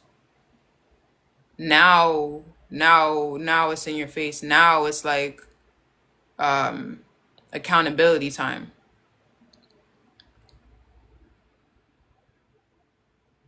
Because now you have the most righteous, perfect, beautiful, everything thing that's happening right now, the revolution that you prayed for, and you have the option to, it says, to disperse and be abroad and far away from it if you want to. You got that option. You 100% have that option.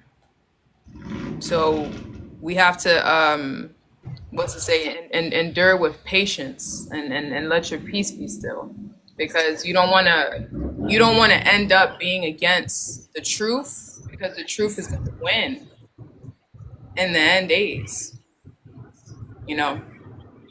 But peace and blessings to you, Holy. Yeah, say to you.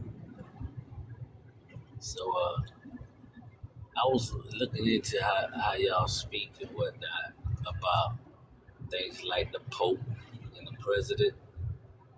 And it seems like, to me, they portray the image of the Lord in Christ. But that being said, it seems like they are established as a great white throne, so to say. But God's throne is set apart with precious stones. Now, your Christ, the Holy One of Israel,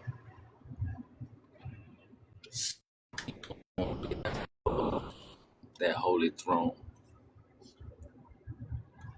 And it is a gathering of the people, an establishment of the kingdom within these people to be the inspiration as light for all people. But we're under a great white throne, so to say, right now, thinking we are in the care of God, the Almighty, but we really are not.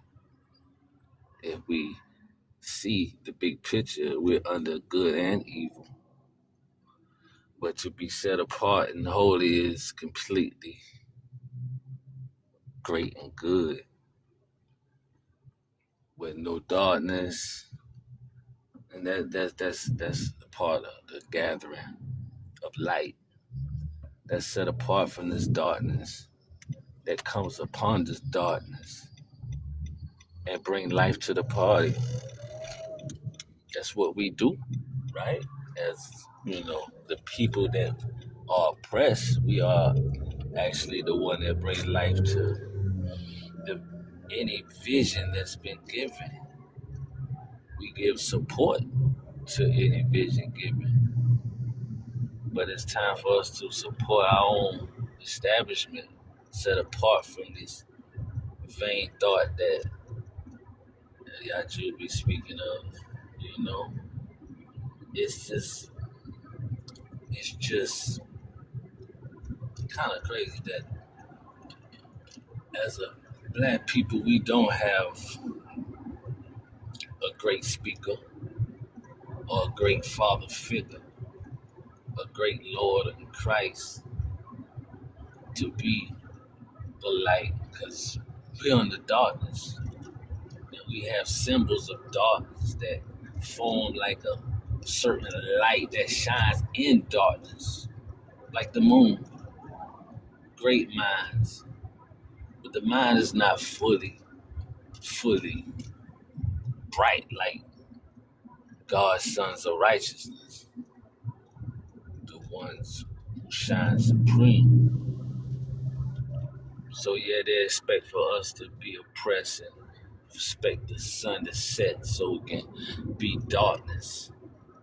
But the sun must rise, and the people must realize the spirit inside is the life of God, the word of God, the will of God, and the way, the truth, and the living soul, his son, the Father, on the throne. Holy is his name. And the holy ones is his life. He, him, male and female, he, them. That's the image of God as a people set apart, holy people of light. Yeah, and the holy unto God is the house unto God, and the highest unto God, and the hour unto God is the heart unto God. Now that's the third life. I must say, that's a third life. And there's a sacrifice been given for that third life, yes. And his people are chosen.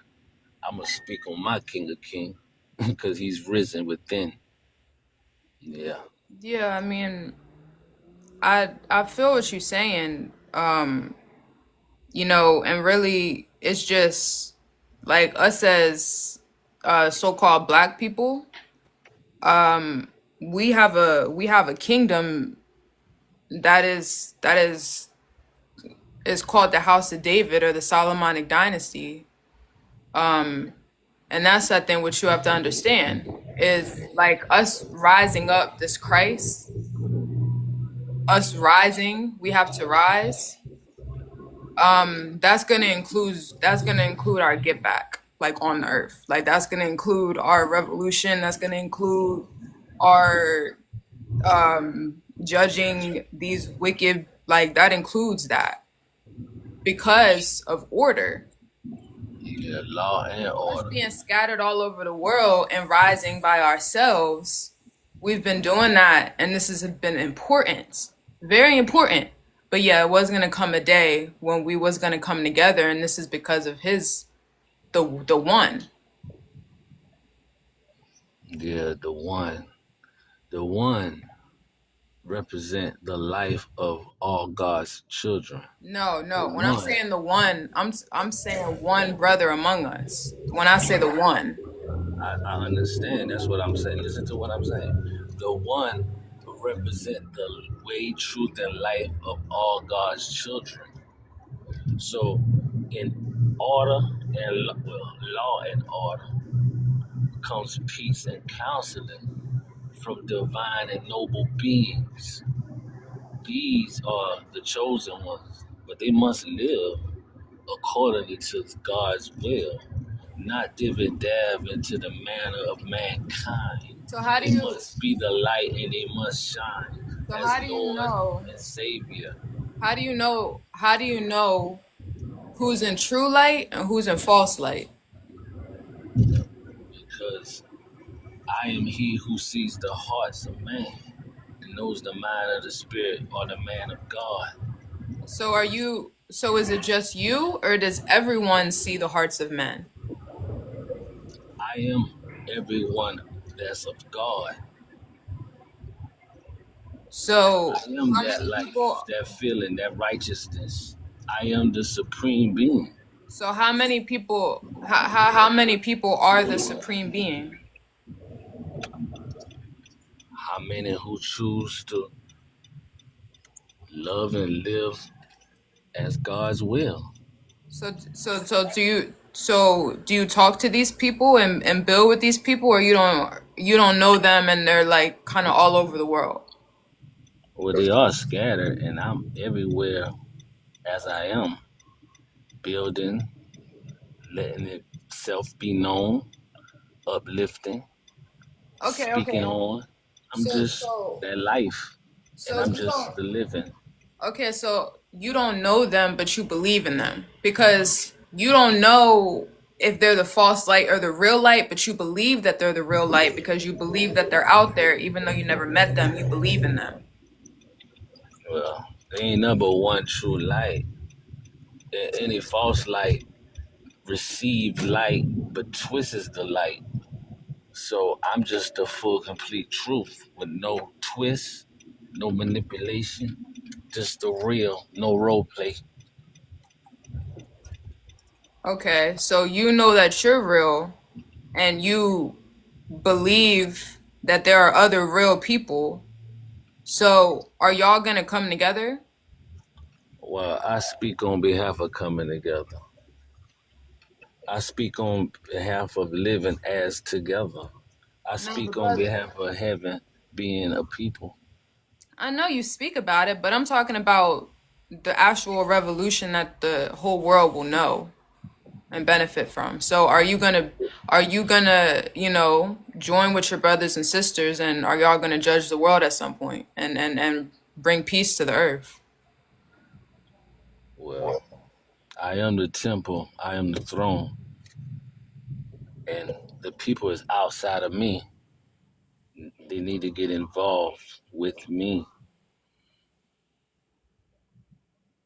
They need to get involved with you or they need to get involved with the or do they need to come together under you specifically or like where's this, is it going to be an order at all or is everybody just going to come together?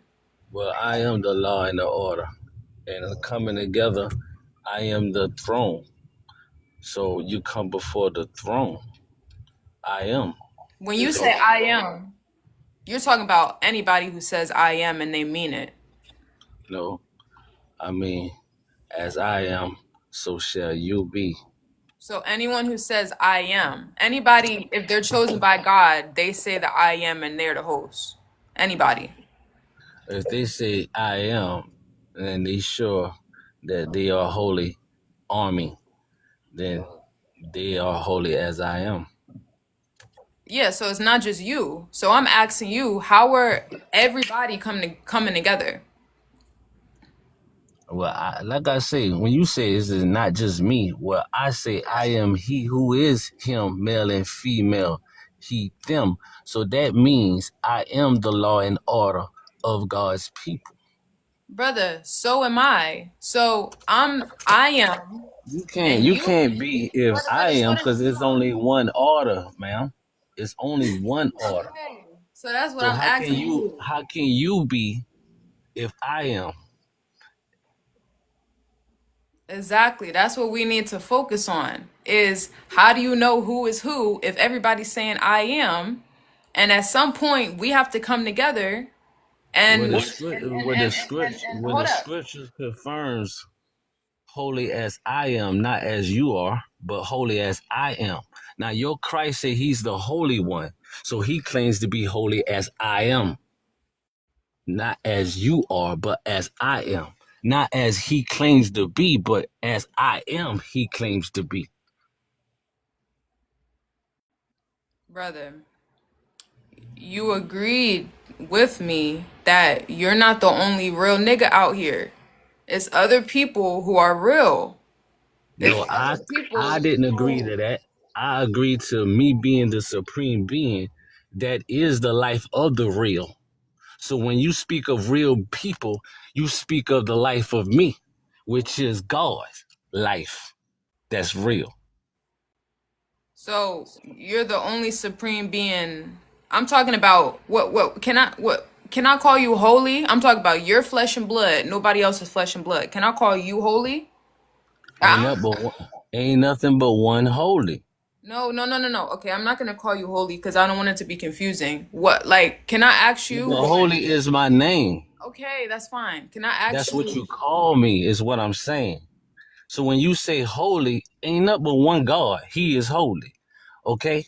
That's what I'm saying. Okay, but brother, flesh and blood. Everybody's flesh and blood is not holy, correct? Correct.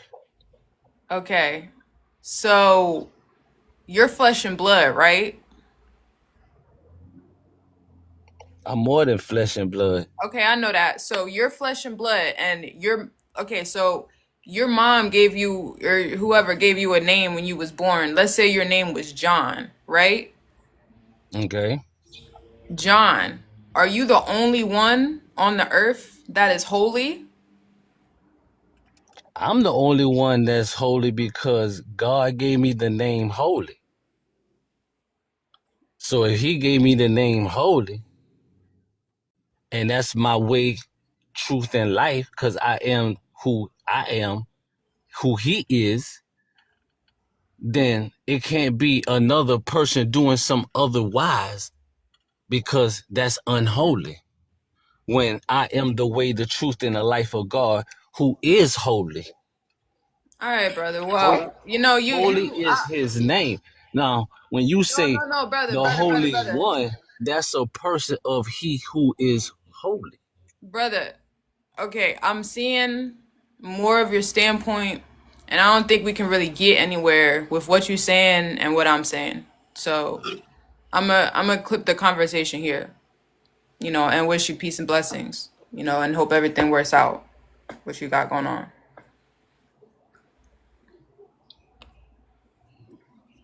All right, peace to you.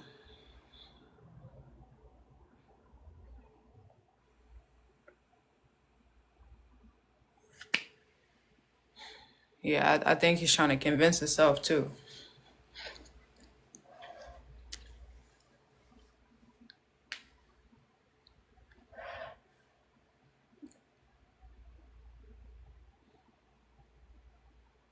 Yeah, and the prophecy is talking about all the time these two brothers fighting, isn't it?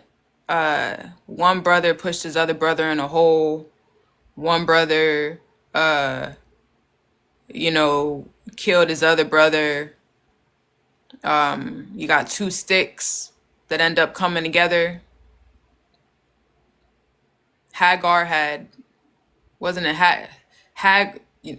it was two sons, one to the bondwoman and one to the free woman.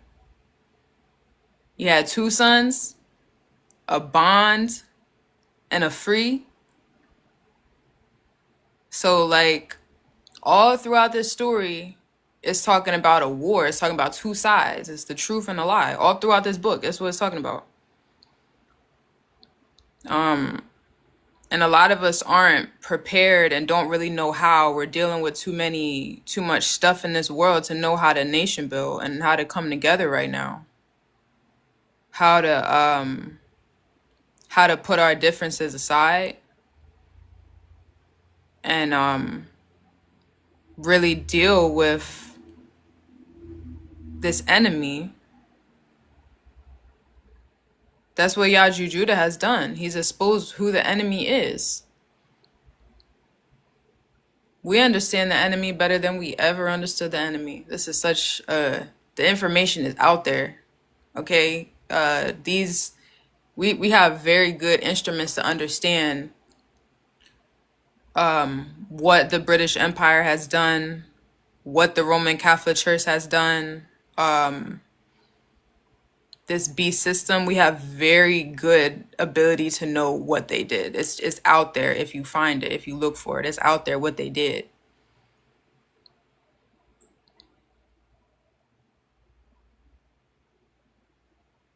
And it goes all the way down to what they're teaching in the church.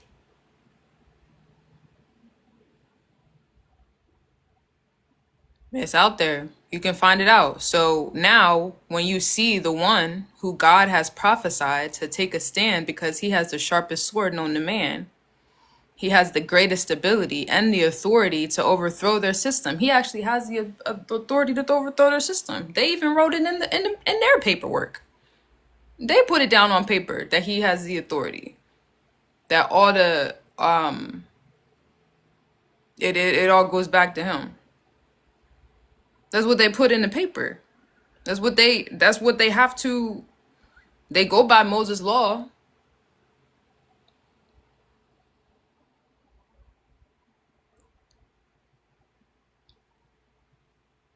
They go by this Jesus Christ story. This is what they go by when they set up the popes.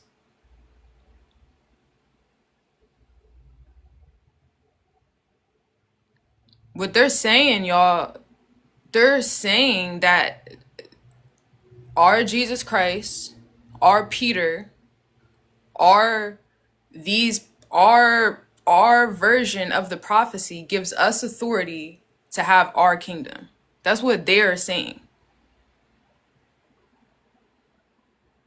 Our version of Jesus, which we made up because we stole a book from y'all, our version of Jesus, our version of Peter, has the authority. I mean, has given us the authority to do what we're doing and have this place established how we running it. That's what they're saying.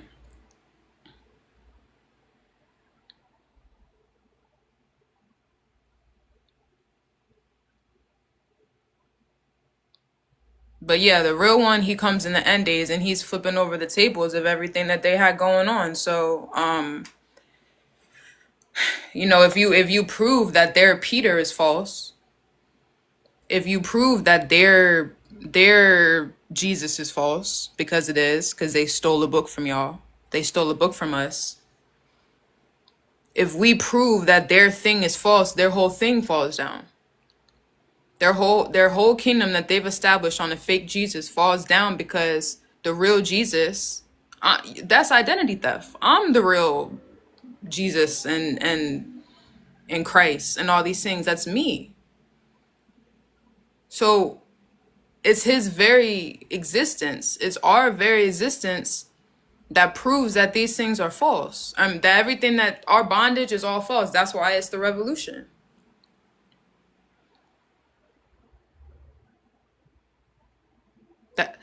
That's why, like the brother was talking about. He was like, "Man, y'all got to show me something different. Y'all basically asking for magic tricks. All we're supposed to do is tell you the truth. All we're supposed to do is tell you what it is. Show you what it is, really. Do the work. That's all we're supposed to do. To show you what it is, because our existence is proof.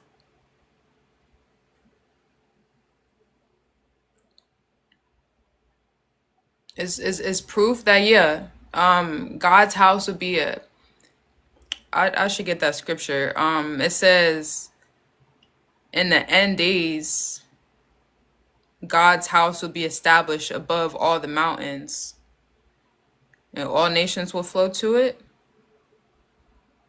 Oh yeah, many will come and saying, hear the word of God that comes out of Zion. All nations. I ain't got my little scripture notebook. I'm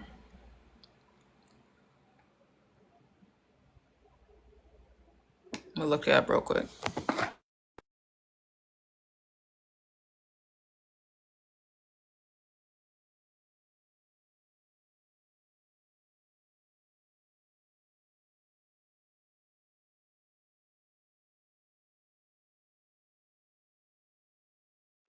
I think it's Isaiah 2 and 3. Share.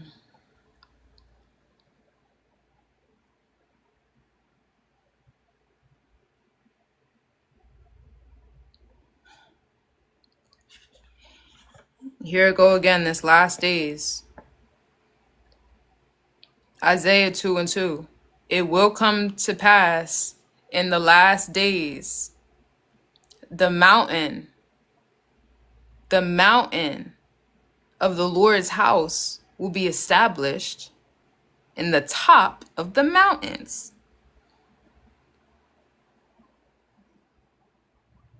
So let me ask y'all, when Jesus comes, is he going to come down from the sky and go onto a mountain?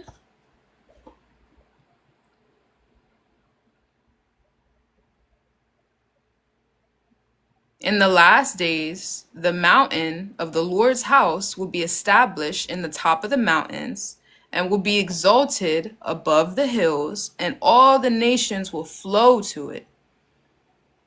All the nations will flow to it. Many people will come and say, "Come ye, and let us go up to the mountain of the Lord, to the house of the God of Jacob, and he will teach us of his ways, and we will walk in his paths. Out of Zion will go forth the law and the word of the Lord from Jerusalem."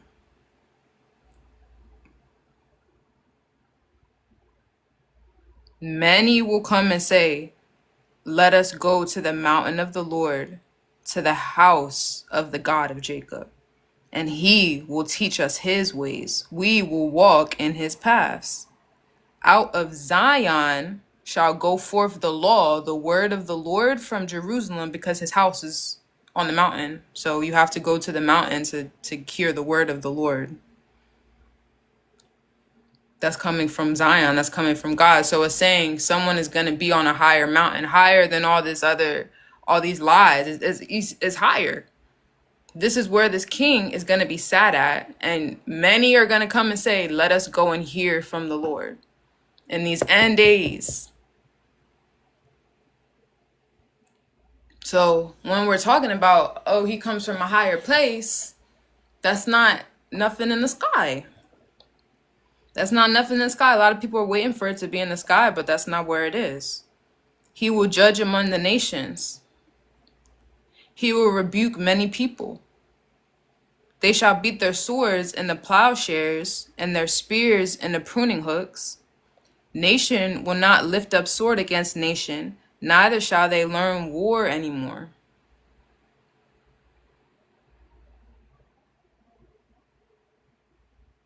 Judge among the nations, huh?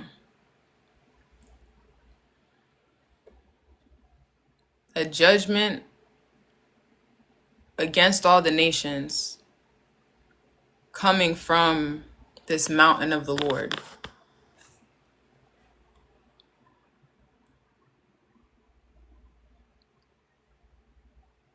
That's what's actually happening right now. And this is why you hear, that's where you hear the unity. That's why you hear the invitation telling you where the party is at. And it's actual unity. It's a real name to it, because Jesus can't be the name because it's not unifying nobody. Muhammad can't be the name because it's not Yahweh. It don't unify nobody. Even the Muslims argue with each other. Even the Christians argue with each other.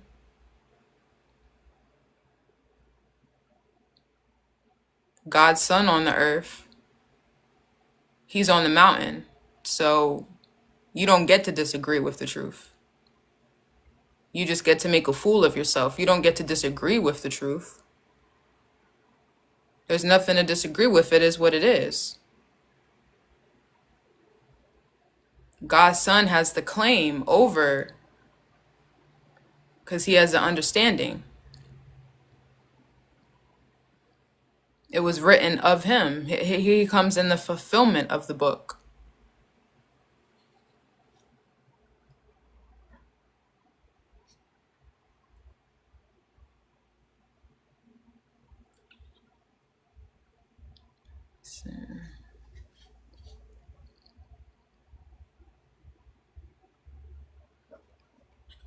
Sure ain't no Yaju either.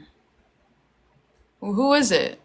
Mr. Doggiff, if I just read about how if I just read about how the mountain of the house of the Lord will be established in the end days. So in the end days, you have a house of the Lord and the voice is coming from him. This is what we just read in Isaiah. So if it's not Yaju, just like Yaju be saying, if it ain't me, just know that Christ is on earth. In the end days, Christ has to be on earth for us to know what we're talking about. Yeah. So yeah, peace to you, brother. How you doing? I'm good. I'm good. Oh How's it yeah. going? Yeah. I'm all right. Well, as far as I guess the topic or the title, I do agree that this whole thing of religion has been a big issue throughout history because of how people have used it. But I don't think, I guess, but I don't believe that it is the core issue of humanity. I believe that in a nutshell, it is this thing called religion is really just how you say it again? Oh my days. Oh, I can't really say it. You know this thing about spirituality? Superstition? No, spirituality, spirituality. I can't really say it. Isn't it like superposition or something? Oh my days. No, no, no. It's me. It's me. Sorry. Spirituality. Is it right? No. Well, anyways, I believe that it's because of human nature, as far as how people just seek to be opportunistic or just selfish and just really our nature as carnal people, like our desires or impulses, and people that are on top or that are, I guess, in charge are more ruthless and aggressive. So no matter, I guess, how history goes, those that are willing to go beyond others will always be above people that are more calm and more decent mannered, if that makes sense. So, for example, like right now, currently, what's happening right now in Israel is honestly terrible and saddening. But even if you look at what's happening there, if what's right now in Israel is happening in Congo, but like at a much worse scale. But people don't want to talk about it because it's not being. There's no media on it. There's no media that's funded to talk about uh, what's going on there. So yeah, Yeah. It's all like you're right. That's 100% true. It's all controlled. The way that we move is to keep us in bondage. yeah. Because all faiths, like me, I'm more of an omnist. As far as omnist means, I guess I believe that all faith have within them good knowledge that can be extracted and used throughout your life, whether it's the Bible, the Quran, or even Sikhism, Hinduism. They're all parts that can be brought to your journey or your own way of life. Uh, but the issue is that people want to be chosen. They want to be even more special, even though like you being already here is already a blessing. Like the fact that you are even wanted by the creator and that the creator divinely expressed you here is already like great. And you should be grateful for it by being good as you are, because when the creator made everything, it said that it was all good. It was all good, so why would you want to be more special? That's that ego. That's that idea of, I'm different, or I am above verily awareness. It's just sickening. Like for example, if you look at what YTs have done throughout the world, they basically took people's they basically extorted or extracted people's sacred things, their faith, whether they took anything that they viewed as valuable, trivial, essential, or sacred, and they corrupted it. They made that, and they basically, after a while, because they have this core of them that's like, I guess, cynical. After a while, they're like, oh, it's just trivial. It's not that deep.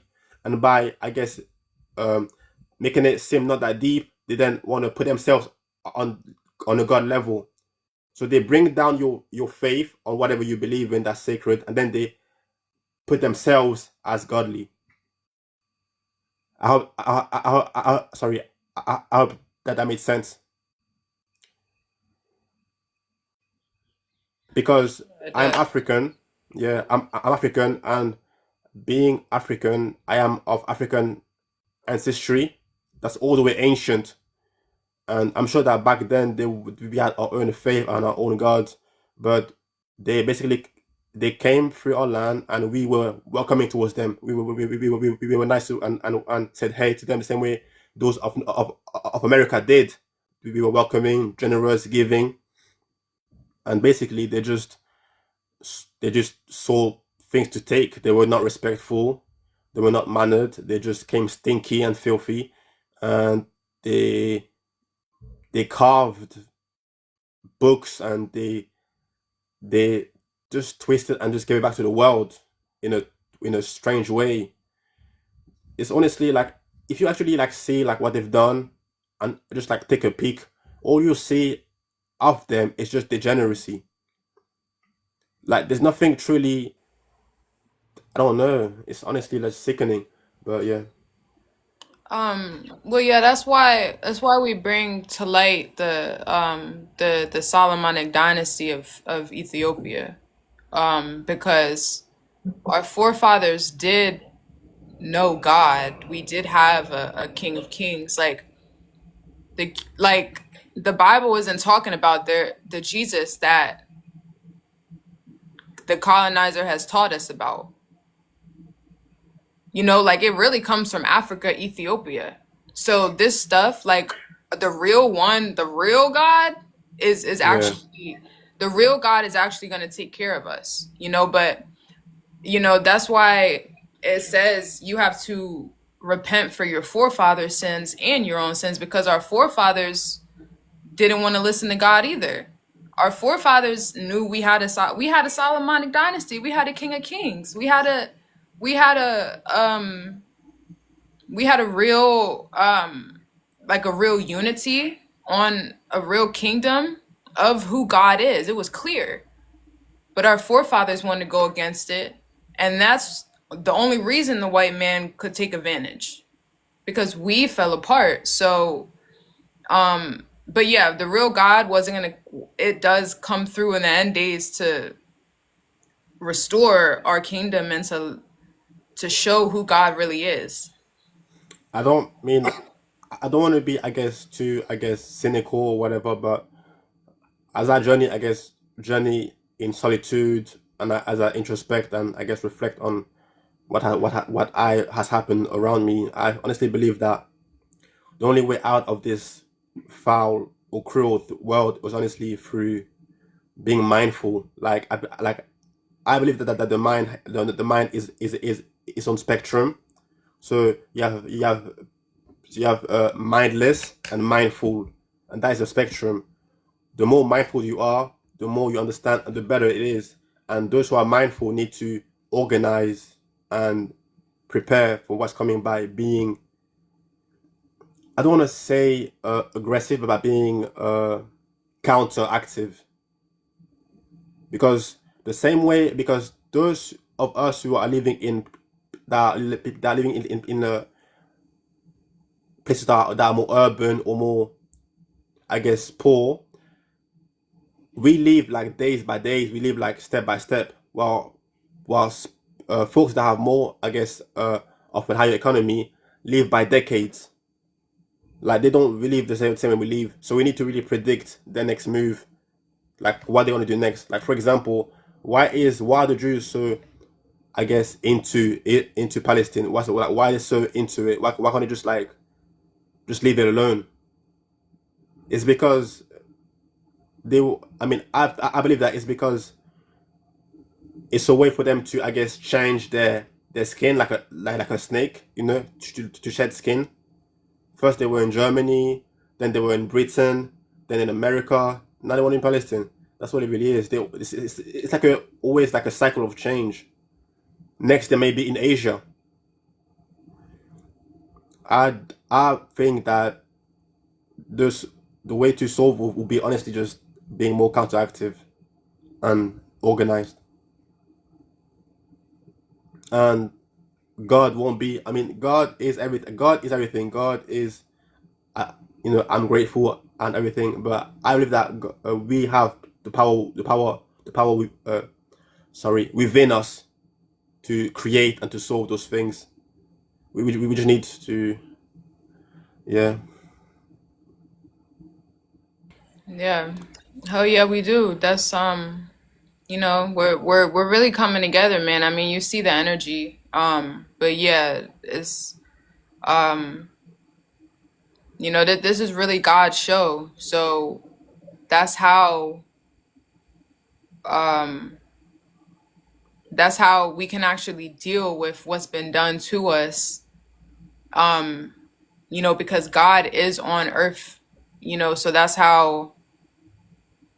what really was gonna unite us is um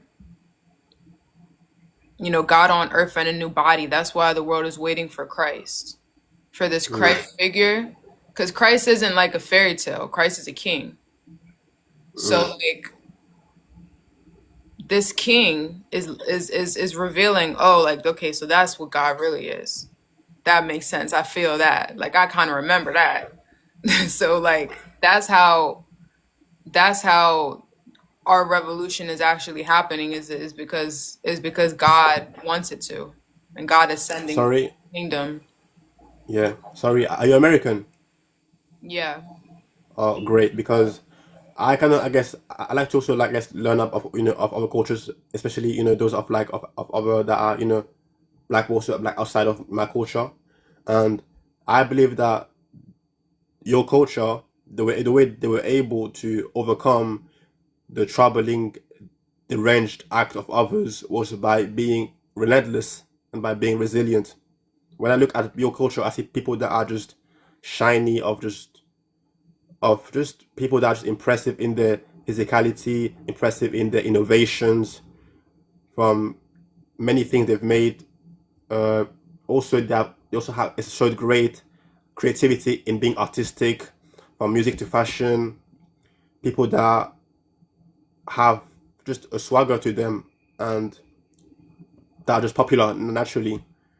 And the way that when I see your history, I see people that didn't just wait for God. They really clung with like their nails and teeth to overcome the wickedness of people that were filthy and cancerous. You know, you can't just be, you can't just wait for something to happen, because if your people that came before you waited, if that lady that did voodoo in your culture and saved many slaves just waited, there would be not you right now. That's what I'm saying. Uh, it's through grit that that thing that cannot be really showed. Yeah. Well, brother, we're not waiting. A lot of people is waiting is waiting for Christ to come out the sky. But we're telling you, Christ is like, I'm telling you, and witnesses are telling you that this Christ is on earth and he was born in America. So Mm. he's an African king who comes from the people with the higher state of mind, and that's how the Salamanid dynasty is being restored right now. Yeah, yeah. Well, I hear you. Mm. Anyways, thanks for having me on the live, and have a great day. Be well. Yeah, you too, brother. I appreciate you coming up. All right, peace, peace.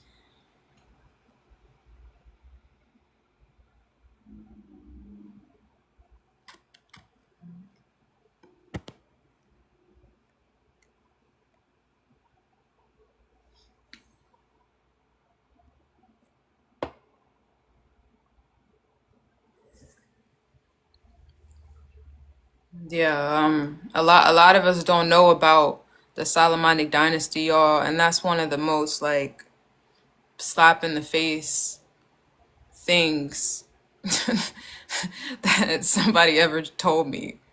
It showed me is about the Solomonic dynasty of Ethiopia. Like God really had a God has a kingdom on the earth. Like if God made this whole place and you know government is good, like it's good that we have a way to take care of our villages as our villages start getting all over the world. We got a lot of like it's good that you have a organized righteous system to take care of the people. That's what it should be. That's natural. It's good that you have kingdomship. So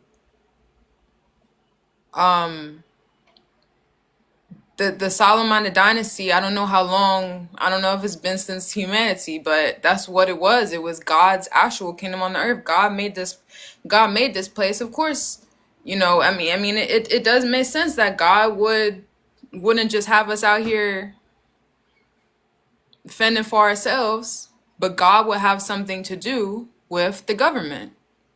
God should be running God should be who the government serves. The government should serve God. That's how the government will serve the people, by serving God.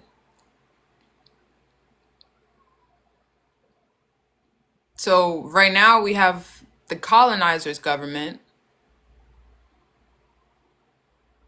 Right now we have the Roman Catholic Church's government running the world in these dark days, in these end days. And this is when we're going to go back to the days of old, the Solomonic dynasty, the throne of David of Ethiopia, which look it up, y'all, please. Look up the Ethiopian because that's where the Christianity comes from. That's where it all comes from. It don't come from the Middle East. So No. peace to you, Keon. Can you hear me? Yeah. All right. So what's your take? What's your position on religion in general? Religion is all the religions are false because they're not connected to God. Right. So who do you think Yahweh or Hashem or Allah is? Do you think this is a real entity or just an invented character? Yeah, I know it's real. I know that it's real, but I don't like you have to witness it. You have to see it in flesh and blood. Yeah, absolutely. So I'm saying, do you believe these books like the Bible, the Torah, the Quran, like do you believe they're inventions of man? Yeah, they are. To what cause? Like why would they do that? To take over the world. Like you have prophets who saw the vision, like they saw a vision of the revolution in our days, but the colonizer but okay, so you have prophets who saw the vision of the revolution in the end days, Right. but we wasn't listening to like our forefathers was not listening to the prophets telling you this stuff. Nobody was even listening to them. They called them crazy. Your forefathers rejected the prophets. So the colonizer was able to steal these writings that came from the prophets, and they were able to build a fake kingdom. They made a fake Peter, a fake Paul, a fake Jesus story, and that's how they took over the world. That's all in their jurisdiction over us right now, having us as slaves, is because of this prophecy that they lied about. Right. But when you say they, who do you referring to? The British Empire Roman Catholic Church. Right. So that's who you think is running the world right now? Yeah. Yeah, they're like the face of it. They're the face of it. British Empire. Yeah. Yeah. Yeah, I know there's a lot going on, like in the Vatican City or, you know, in England. Most of the stuff is from like the British intelligence. Like people think it's America doing most of what's going on in the world, but it's actually the Brits.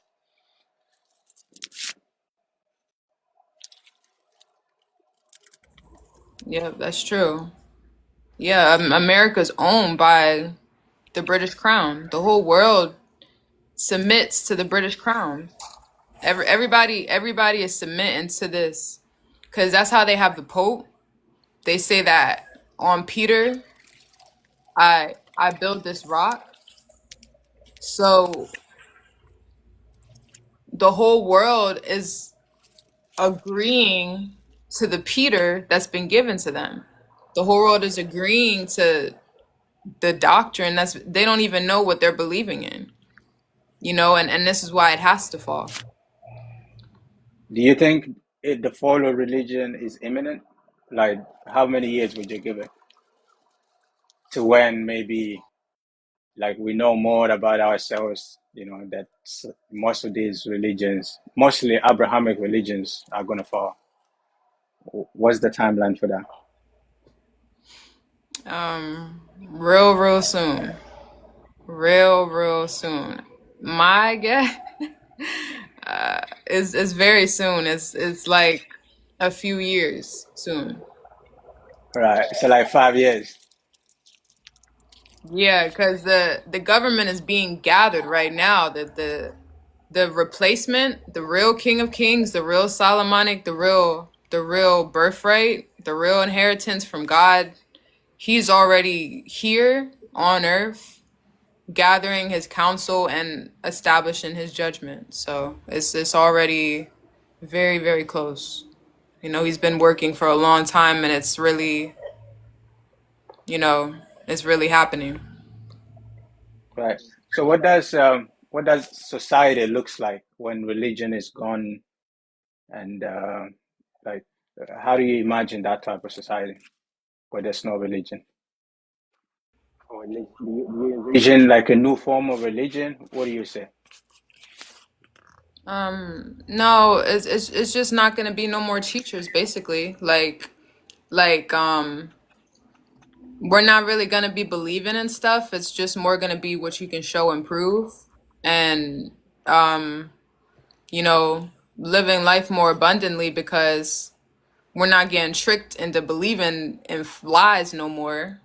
Um, you know, we're not gonna believe in really none of the stuff we believe in now. It's just gonna be is gonna be heaven on earth. It's gonna be justice against all oppressors has been done. Right.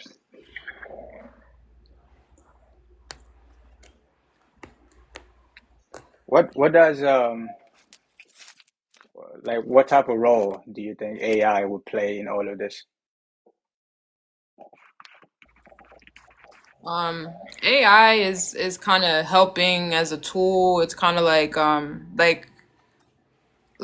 I personally use AI for you know um better research of things. It's just basically like a research tool. It's also been used against us to keep us down, but yeah, it's just a research tool so that we can know the truth and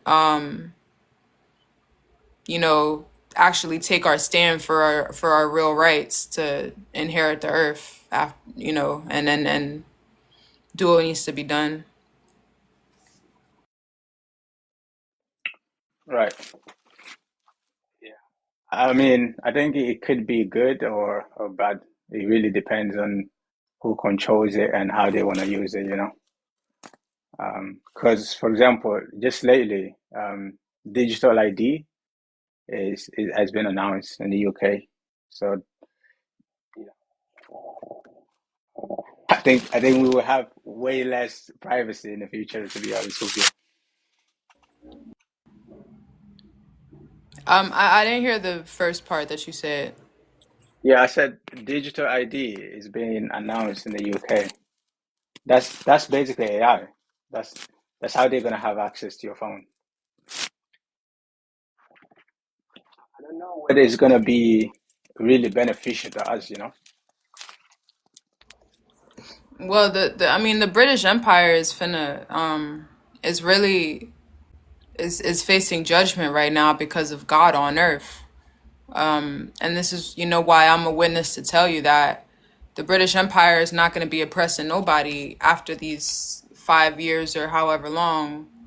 They're not going to be oppressing anybody because, you know, these are the days the king is being risen to do the justice and righteousness. Right. So when you say God on earth, like what do you mean by that? Like if you had to explain it to an average Joe like me, how would you explain it? Um, I would say, you know, the creator has always been here, always gonna be here. The Almighty is only one. Um, it has a lot of names. And it has a purpose on the earth. It has a purpose. It has some work that it wants done with us, its children, basically. So it's chosen a leader to to pour itself out onto mankind. So it's like all for one, one for all. God is on earth, all for one, one for all. So we have a king now. We have a that's basically what it is. It's a thought that comes from a king. Now that God is on earth in this new body, it's basically God's thought coming through a king.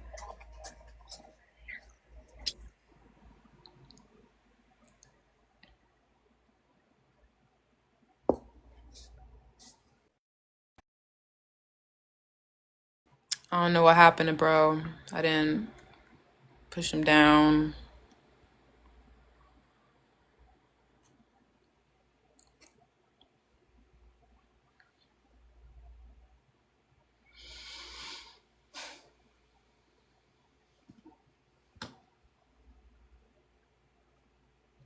God on earth in a new body.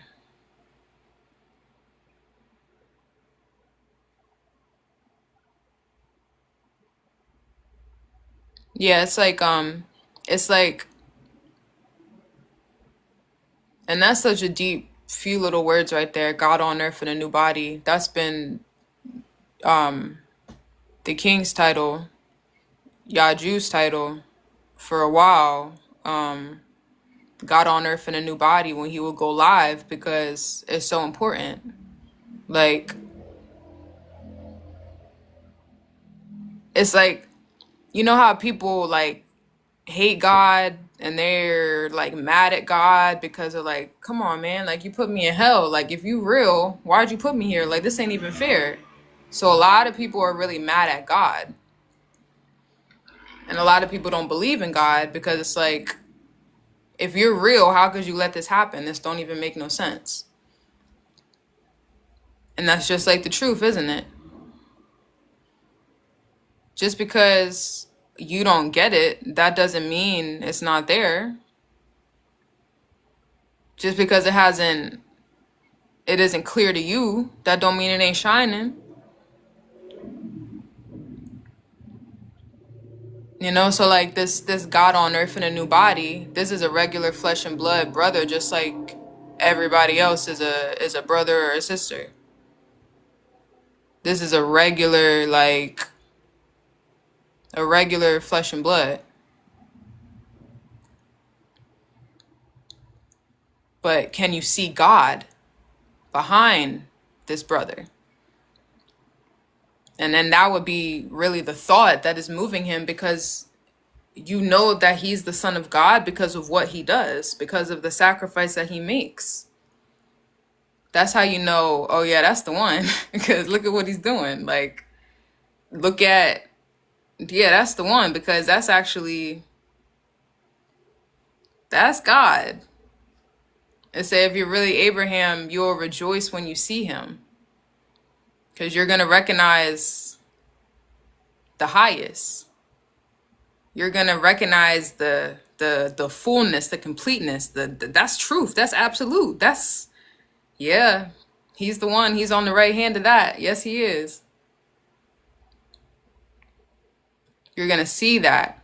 And we're going to make as close a sacrifice as he did. We're going to try to match his sacrifice when we see it, because we love God.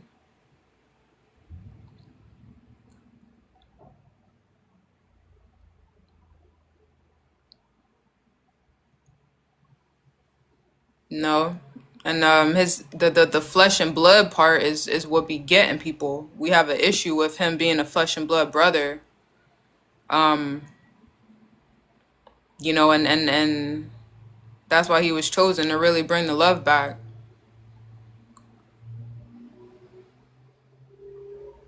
To really bring back some obedience, because if you really love God and you got a problem with his son,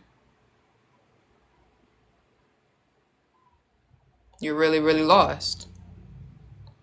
You don't really love God, you know?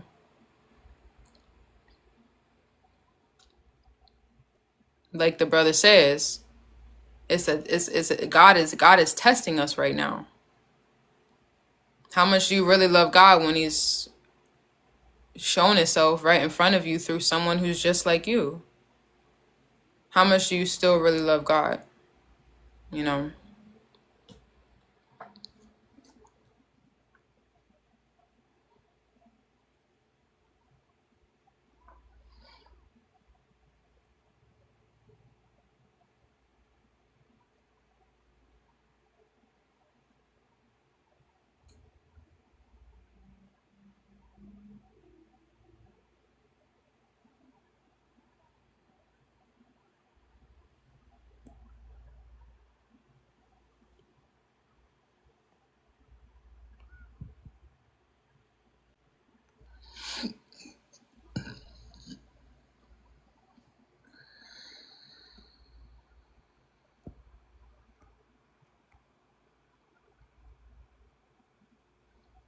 For therefore I have seen thy face, as though I had seen the face of God.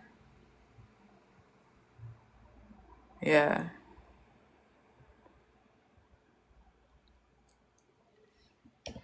It's all about the order, y'all. Like, if you haven't actually seen the face of Jesus, you can't really talk about Jesus, can you? If you haven't seen his face, because he's got to break some things down, because he's the one who's Jesus. So he's got to break some things down to us. He's the one that's Jesus. Like, well, you know how many people are saying, I seen Jesus. You hear it every day, man. People talking about they've seen Jesus. They swear they've seen Jesus. Okay. Can I see him too? Because if you've seen Jesus and I can't see Jesus, we can't really do anything about that, me and you here on earth. We can't really do anything with that.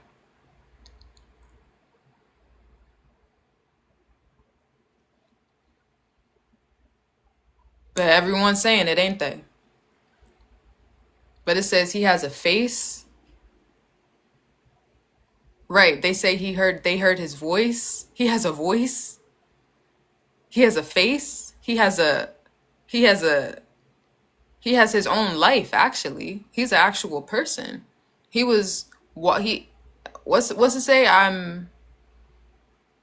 I came unto my own, and my own received me not. He's one of us. from the same place that we're from the same struggle, the same captivity, the same all of that. He's from the same exact thing. That's what it said in the book every single time, and that's exactly why they reject him, because he's from the same place as we are. That's why you reject him, because he's just like you. That's why you reject him. It's backwards, but that's what it is. So you got all these people talking about, I heard his voice, I seen his face, I walk with Jesus. Y'all are saying that, but they're believing in lies, and you start telling people that, it's just that's a whole lot of lies to cut through. That's a whole lot of lies for the real Jesus, who really comes from the people. When he speaks for himself, that's a whole lot for him to deal with. That's a whole lot of devils for him to cut down. That's a whole lot of devils for him to cut down, because you've been talking about me. Or you've been thinking you was talking about me. But I'm the one who you have to come to. I'm the one who gives you the bread.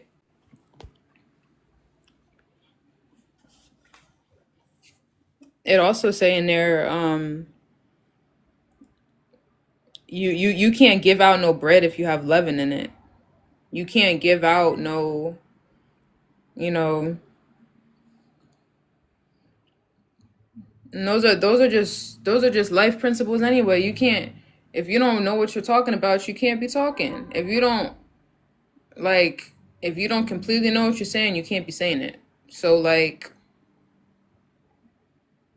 we make God into this thing where you can just talk about it and just be talking, because we don't really know if God is real or not, for real. Because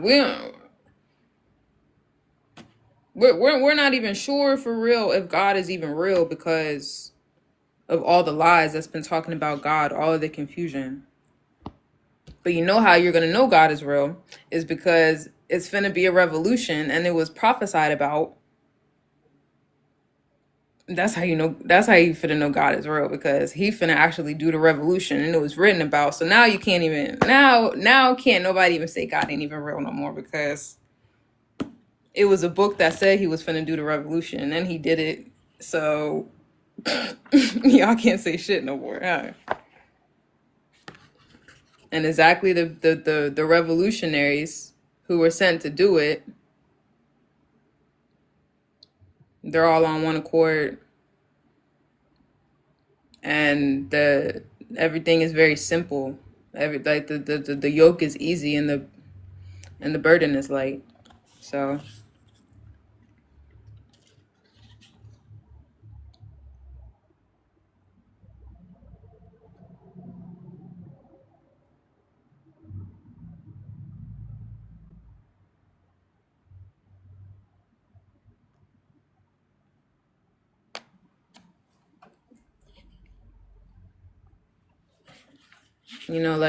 like right now in the comments, you got all these people who's talking about Yaju, ain't who he says he is, and y'all can just talk all you want.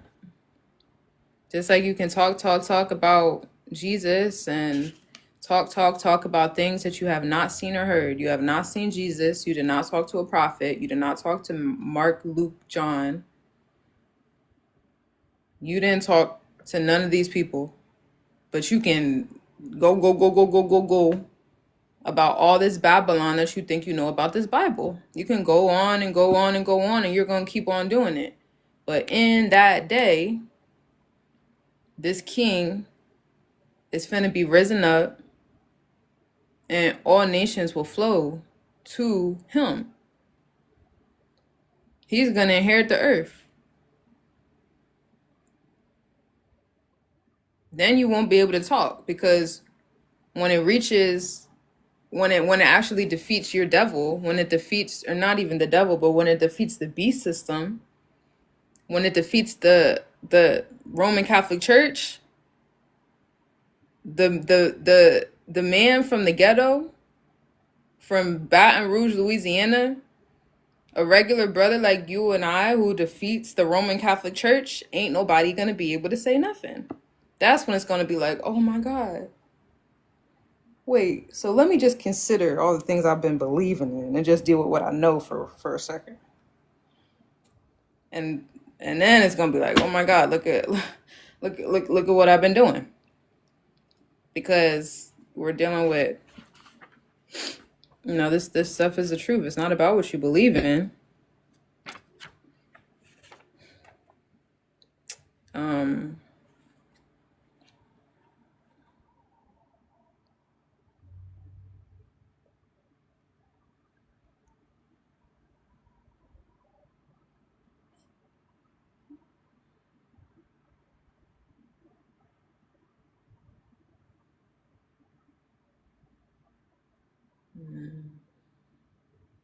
The revolution will not be televised.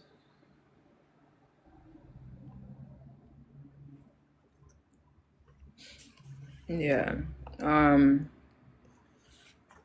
Yeah, like the revolution really happens in our minds. So this part, you can't televise this.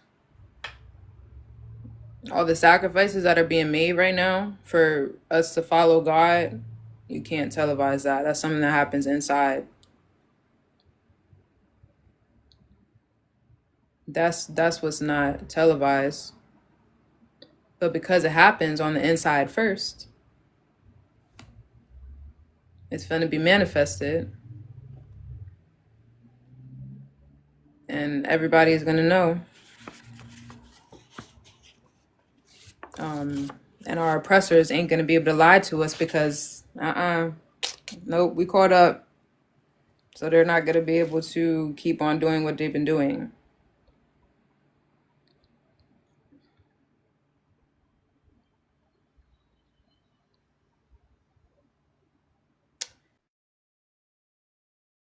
But I want to read, and feel free to come up, there won't be TV then, that's why.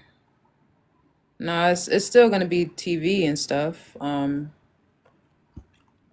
It's still going to be,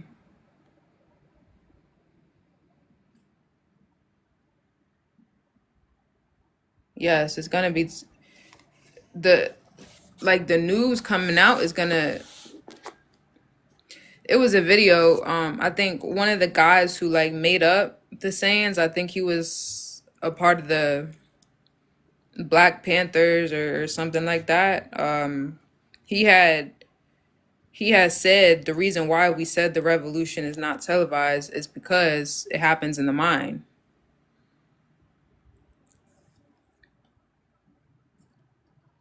So it's people getting woken up, and then we overthrow the government.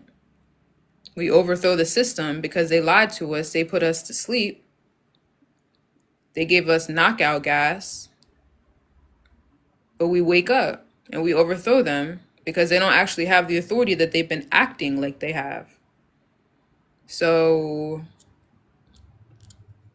yeah. But yeah, us coming together is the part that is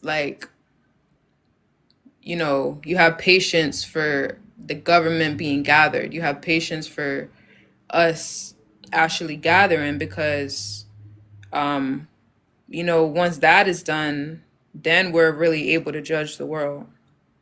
When we're able to replace them, when we're fit and able to replace them. That's what the work is, to gather the government of God.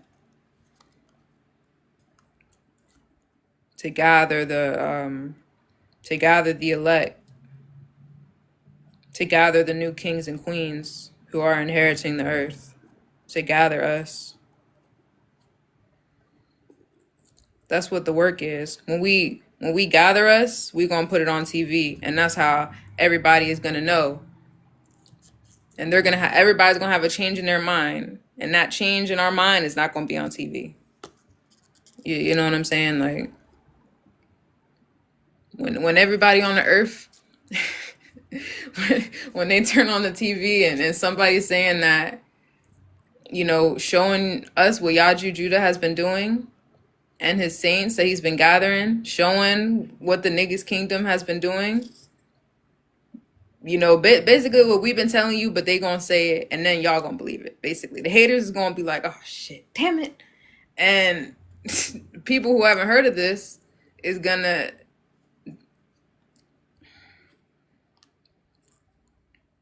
you know, have to really deal with the things that they used to believe in.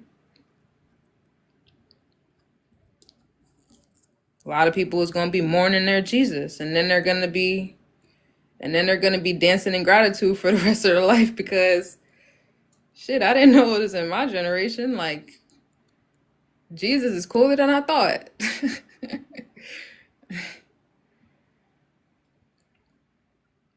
You know, Jesus ain't coming with the type of energy that I believed in. Jesus is coming with a better energy. So that's what's finna go down, y'all. I'm gonna read 2 Samuel 7 and 10.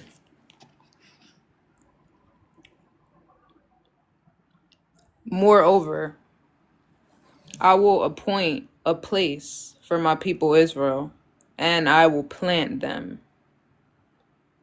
that they may dwell in a place of their own, and move no more. Neither shall the children of wickedness afflict them, as before time. So I'm going to read it again. I will appoint a place for my people Israel, and I will plant them, that they may dwell in a place of their own, and move no more. And the children of wickedness will afflict them no more. If you keep going down, it says, and have caused rest from all of your enemies. The Lord telleth thee that he will make you a house. I will set up thy seed after thee, which will proceed out of thy bowels, and I will establish his kingdom. He will build a house for my name, and I will establish the throne of his kingdom forever. More just to show y'all, it says thy seed from thy bowels. So that's us. We're the seed.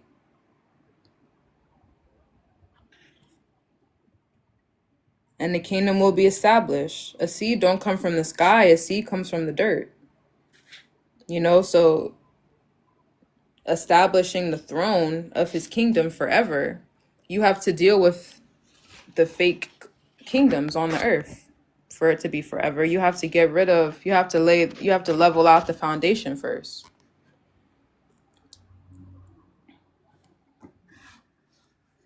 You know, this is why when the saints come marching in, we judge the world. You know, this battle isn't against the niggas kingdom is never battling our brothers and sisters. Don't get it twisted, please. We're never battling our brothers and sisters and like we want to fight y'all. We're fighting the system that has everyone captive. That's what's going on. We're fighting the system that has everyone teaching lies and then and turned a lot of our brothers and sisters into Roman soldiers for the devil. Into what's his name, Mr. Anderson from the Matrix, turned a lot of our brothers and sisters into a tool for the beast system. That's who we're against, is the devil. Once the devil's out of you, you're gonna be back to being, you know, the way back with God.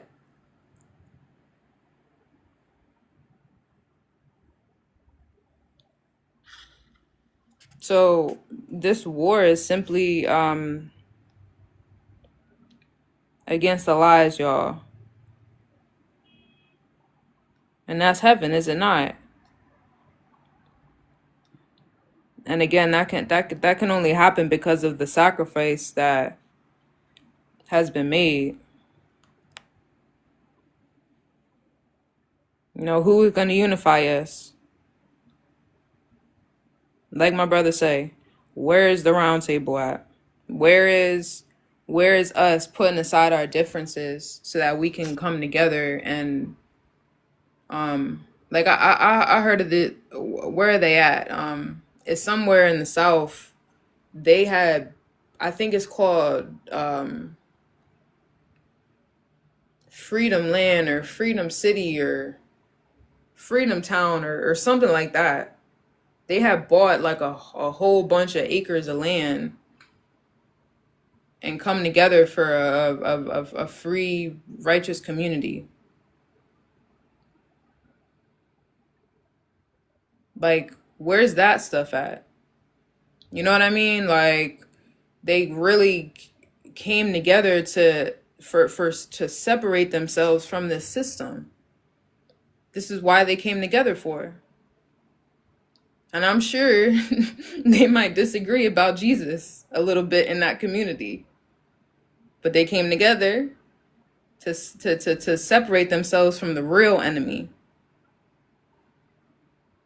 That's why they did it, to separate themselves from the real enemy. Forget these little pitter patters that we got between each other. Who's the real enemy? Let's separate ourselves from the real enemy. We don't have enough of that energy. It was this other sister. She had made a Discord.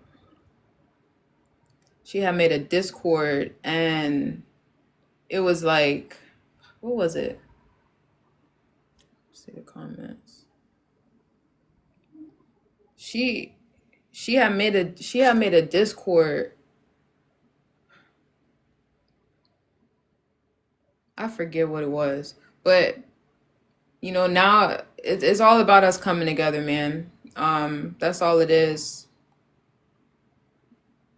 That's all it is. It's just us actually coming together, and understanding why we're coming together, understanding, you know, coming together with one mind, one will, one way, and that is what Yaju Judah represents. And this is why we need a Yaju Judah, because we gonna ride for God. And if you believe God is something that God ain't, you riding for the devil. So somebody needs to be that one to establish who God is, exactly who God is. So we all know we down for the right God. Somebody had to, it can't be somebody who ain't Christ, because ain't none of us Christ. We're all brethren. We're all sistren. So it would have to be somebody who is the mediator between God and man, like it's written. It would have to be a one.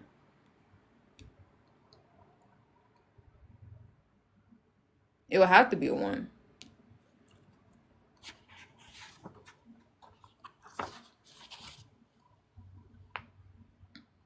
You know, so that one is on the earth, if you're paying attention.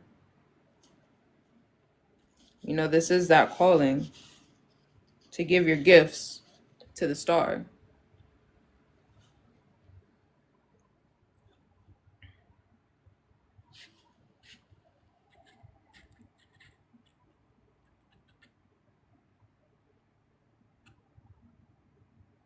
What price shall you pay for impersonating a god? It's eternal shame.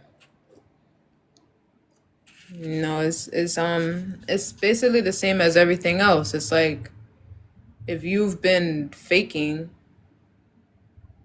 when you finally stop faking, you're gonna have to deal with the fact that you've been faking. You're gonna have to figure out who you really are and start showing up as that way, because these people ain't disciples like they've been saying they're disciples. These people are not chosen like they've been saying they're chosen.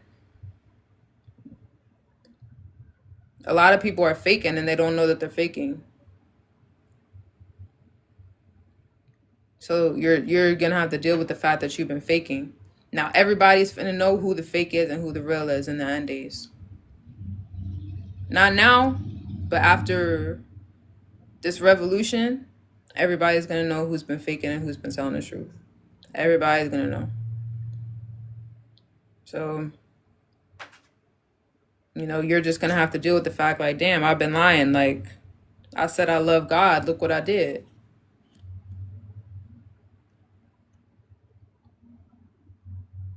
So it's gonna be a fire. It's gonna be an emotion. It's gonna be a feeling. It's gonna be the truth. You know that she was on the wrong side. All these pastors, all these people who've been speaking on behalf of God, they're gonna have to deal with the fact that they have been faking.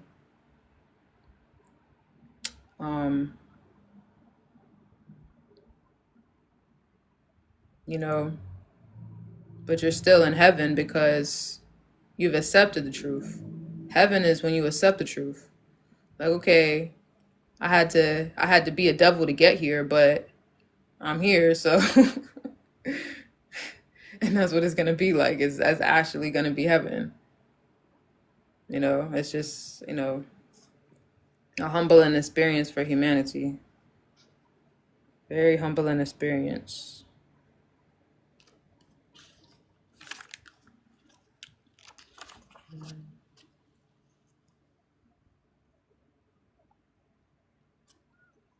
Yeah.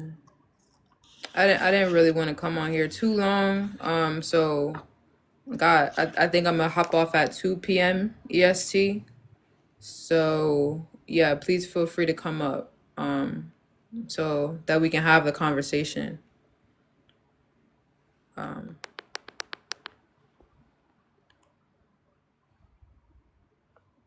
going on, John Doe?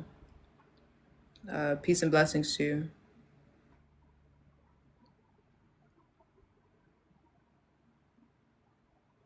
So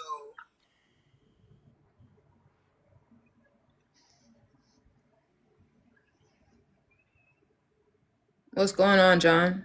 Peace.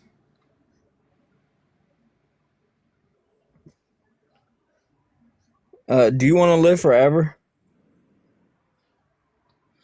No, Why not? I feel like 150 is enough. I think I get tired after a long time.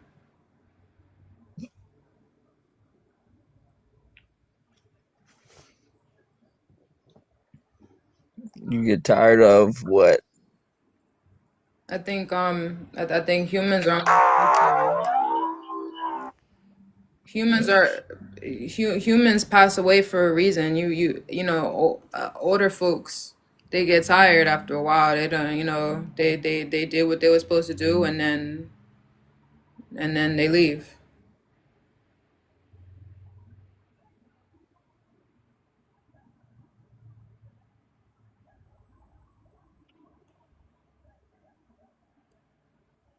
All right, cool. All right, brother. Peace.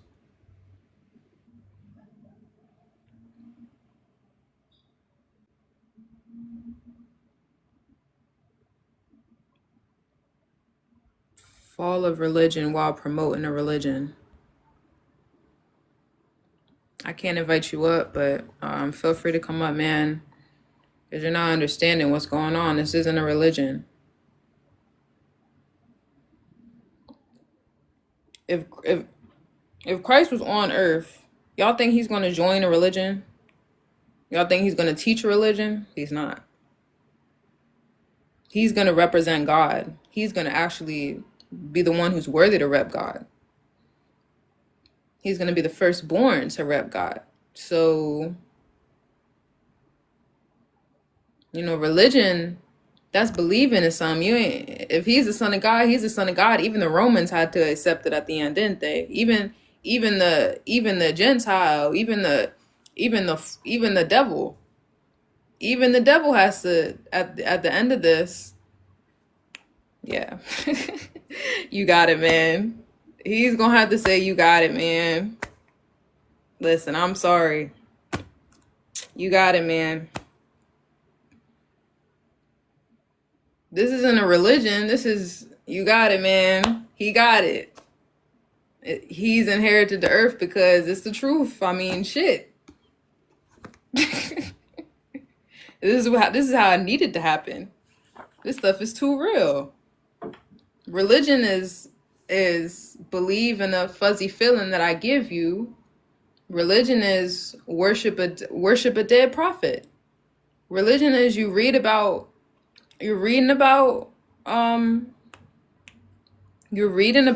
Paul. You're reading about Peter. So you have to believe in what you feel when you're reading it, and you have to believe in what your pastor feel when he talking.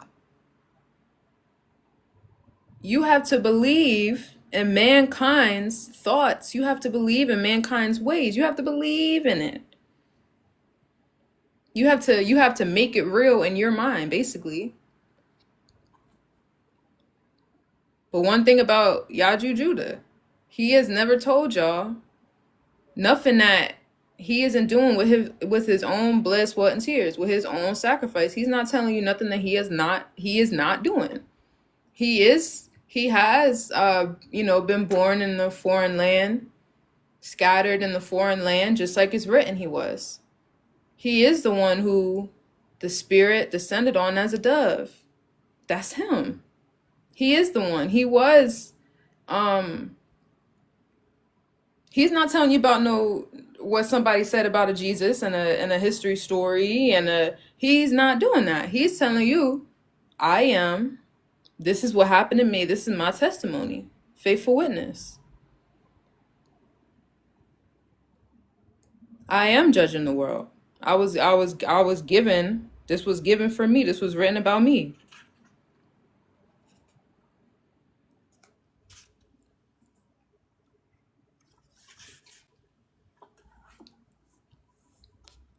That's how you know it's real. That's how you know it's not a religion, because he's simply telling you what he is doing. So it's not even nothing to believe. You just gonna love it or you gonna hate it, because this is what he is doing.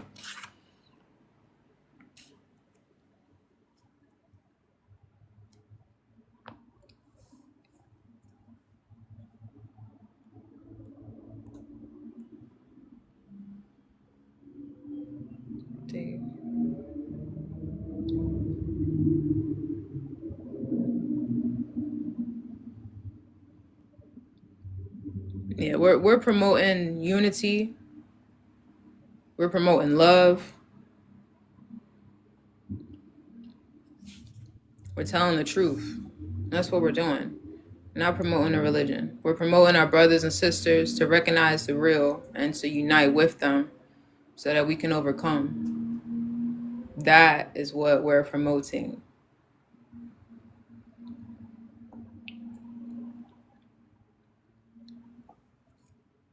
That's what we're promoting. And even this good book gives you a lot of encouragement if we don't, because it says that we was going to win, and it says that the revolution was going to happen. So like now it's just you have to remember that for your own self and find your own self in it.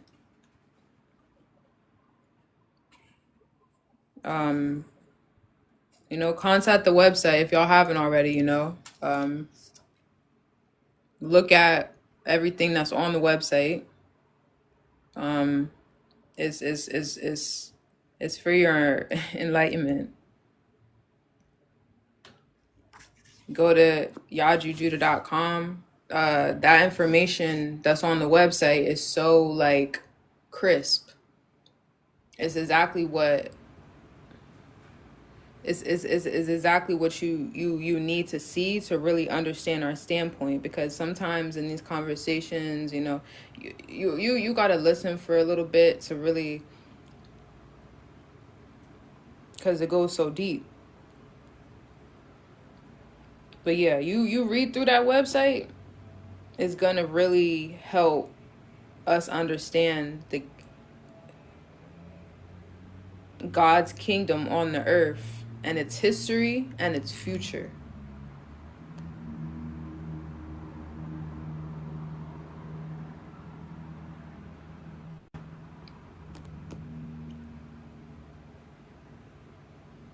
Yeah.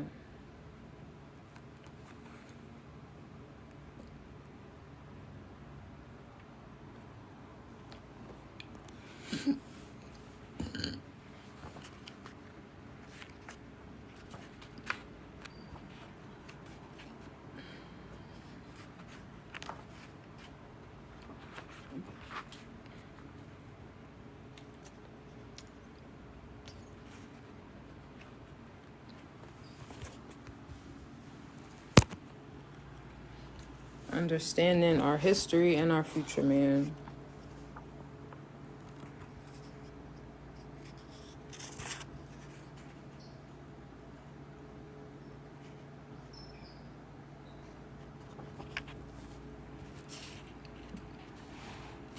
Speaking of history, y'all. So Daniel 7:25. It says, He will speak great words against the Most High. Great words against the Most High, and will wear out the saints of the Most High, and think to change times and laws, and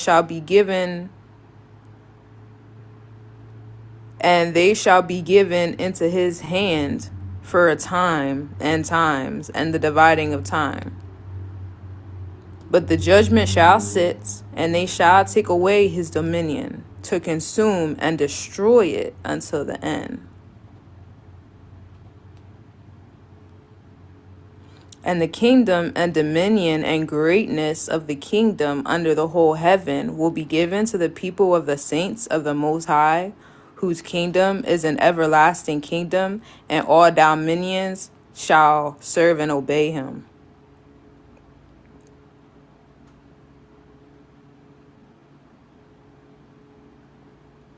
So if you go down to Daniel 7:27, it's talking about how we're going to have heaven on earth, and the saints will judge the world and will be given dominion over the earth from God.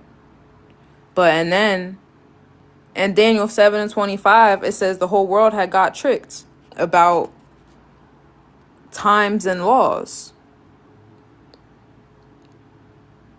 They speaking great words in the church, ain't they?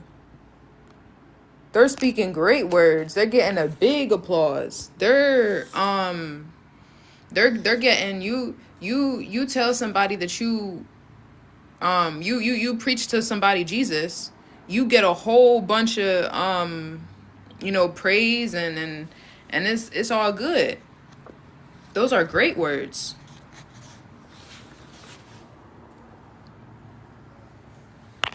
Those are great words, but the truth is this whole stuff actually comes from the colonizer. So now what? The root of everything that you're talking about comes from the colonizer. The timeline of Jesus, because where did the Jesus timeline come from? Where did the Jesus timeline come from? Ethiopia didn't say it. If the original Bible comes from Ethiopia, the original one, the original church, the original Solomonic dynasty, the original Christianity, the original Islam, if it all comes from this Horn of Africa, the Solomonic dynasty, look it up, y'all, please. If it all comes from there, how come Ethiopia never told us about 2,000-year-old Jesus in Nazareth and Jerusalem in the Middle East? How come all that information comes from the Roman Catholic Church and the British Empire? How come we have to listen to... How does all of this information about Jesus come from the colonizer if Jesus is real 2,000 years ago?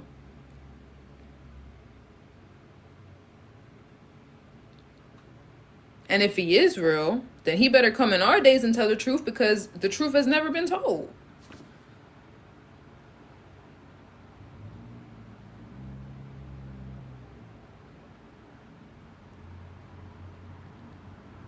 If Jesus is real, he has to be speaking in our days, because the information that we have about Jesus comes from our colonizer right now. That's where it comes from. If you own a church, I want to join. Is you who I was just talking to, John Doe?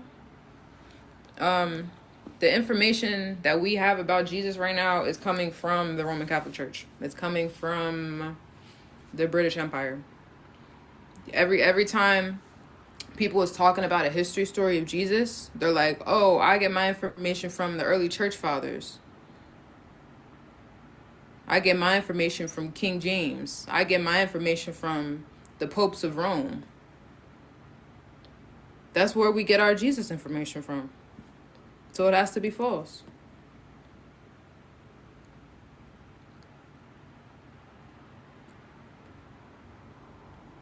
And that's why it says the real one is going to come and get rid of the false one. And that's a hurt piece because we love our Jesus, don't we? But you're going to have to let him all the way go. You're going to have to war with his actual whole thing because he's not real. And it's actually what God hates the most. It would be. The lie that has been told on his son is going to be what God hates the most. You know, so like, it's a hurt piece if you're not, it's a hurt piece if you're so attached. That's why you have all these people against what Yaju is doing. This perfect, righteous movement. You have all of these people against it because it's going against the Jesus that they dedicate their life to. You don't know that's what's keeping you in bondage. You don't know that that's what's keeping you in bondage is that religion to something that is not real. So we have to get rid of it. That's what it was. It was idol worship in the scripture. That was they wanted to didn't Moses what was it? So Moses was coming to the people talking about I am. Moses and Aaron and Miriam was like, God is on earth through us. We have to get the people out of Egypt. This is the work of God. Out of Egypt and out of Egypt. Of the mind and the body and the soul and deal with Pharaoh who's been telling lies and keeping the people captive. And these are stories, y'all. And this is what Moses, the high priest, and Aaron and Miriam, the witnesses, was saying to the people to get the people out of Egypt. And what was the people talking about? Nah, man, we want to worship a statue. We want to worship no, but Moses. No, but we got stone tablets. But no, Moses, we have a golden calf. Look at this statue we made. But Moses, look at what we made. Look at what we're worshiping. It's not doing shit for you though. You're just listening to ghosts. It's not doing nothing for you. But Moses, who are you? You're not Moses. These same things are happening now if you have the eyes to see. These same things are happening now where you have a high priest and you have witnesses to this high priest. This is what the work is to get the people out of Egypt. It's to get the people out of the land of bondage. He was given the blueprint to get the people out so that we can follow the blueprint. He wasn't given... A lot of people will ask Yaju Judah. They're going to be like, well, if you Christ, then tell me about the dream I had last night. If you Christ. Tell me about what's my middle name? If you Christ. But no, he was given the blueprint to do the Father's work, which is to get the people out of to do the revolution. That's what he was given. He was given the ability to do the revolution, y'all. That's why he is here. He is here strictly to do the revolution.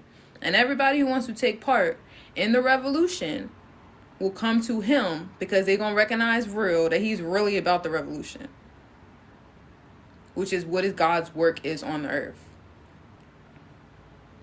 Everybody who's about it is going to come to him. Because he's the one who's really doing it. It's the same thing as Aaron and Miriam coming to Moses. And the difference, too, Moses wasn't able to complete the work. The people wanted to go back to Egypt after he got him out. But with Christ, he gets rid of the devil forever. He judges the world, you know. So all of the kings of the earth and stuff, every nation's gonna flow. He's the finisher. All this stuff, clean sweep. It's gonna be over. Fulfillment. Prophecy fulfillment. Done. Over. Fulfillment. That means you close the book. We don't talk about it's no more prophesying. It's no more. When he does the revolution, you're not gonna be talking about in the future a king is gonna come from. Nope. He just did it. So he did it. So it's over. No more needing for nothing. No more needing for nothing. It's over.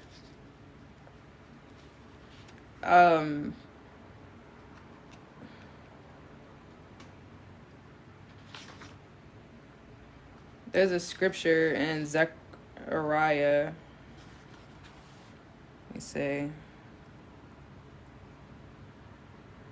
There's a scripture in Zechariah that talks about how it's over. Really, a lot of these scriptures are saying the same thing. It's just stories and metaphors to say the same thing.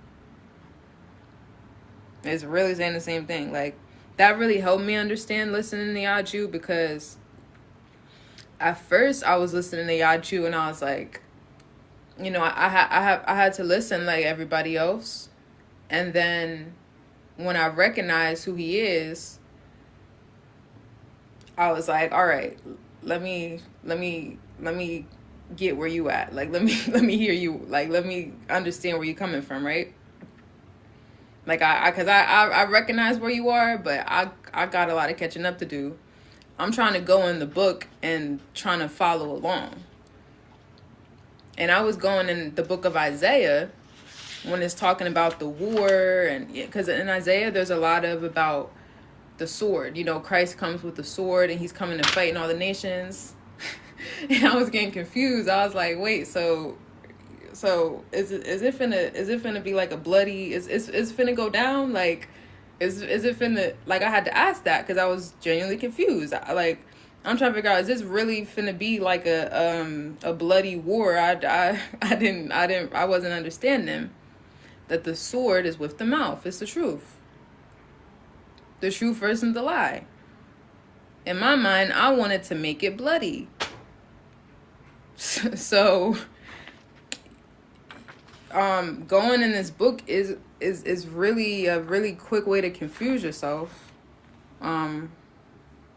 Is a very easy way to confuse yourself going in this book, because you can't help but imagine it how you want it to happen. But yeah, I wanted to go into Zechariah. I think it's a scripture in the end of Zechariah. I think it's in Zechariah. But it talks about how the devil is finna be destroyed forevermore.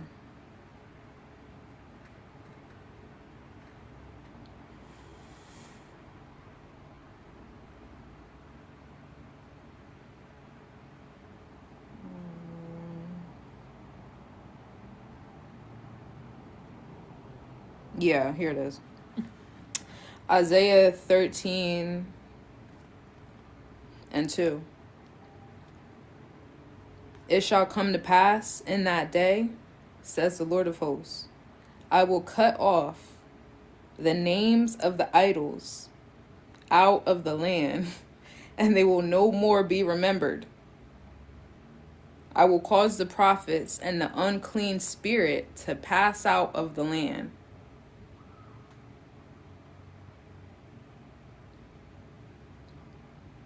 Now, what is everybody saying right now? Oh, the rapture is finna happen and everybody's gonna be coming up to the sky. And what's going on, Grandma? 1 second, y'all.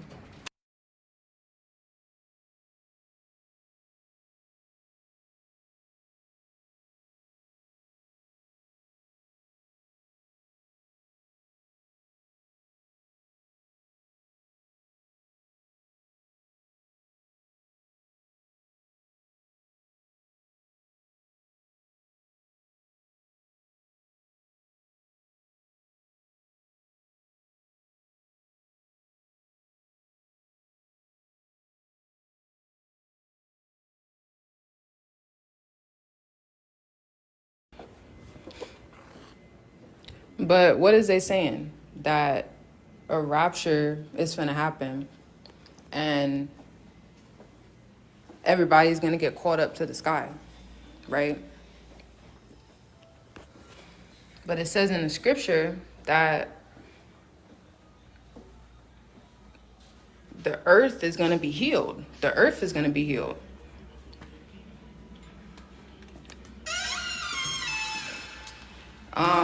But yeah, y'all. Shit, let me get out. It's echoey as hell in here.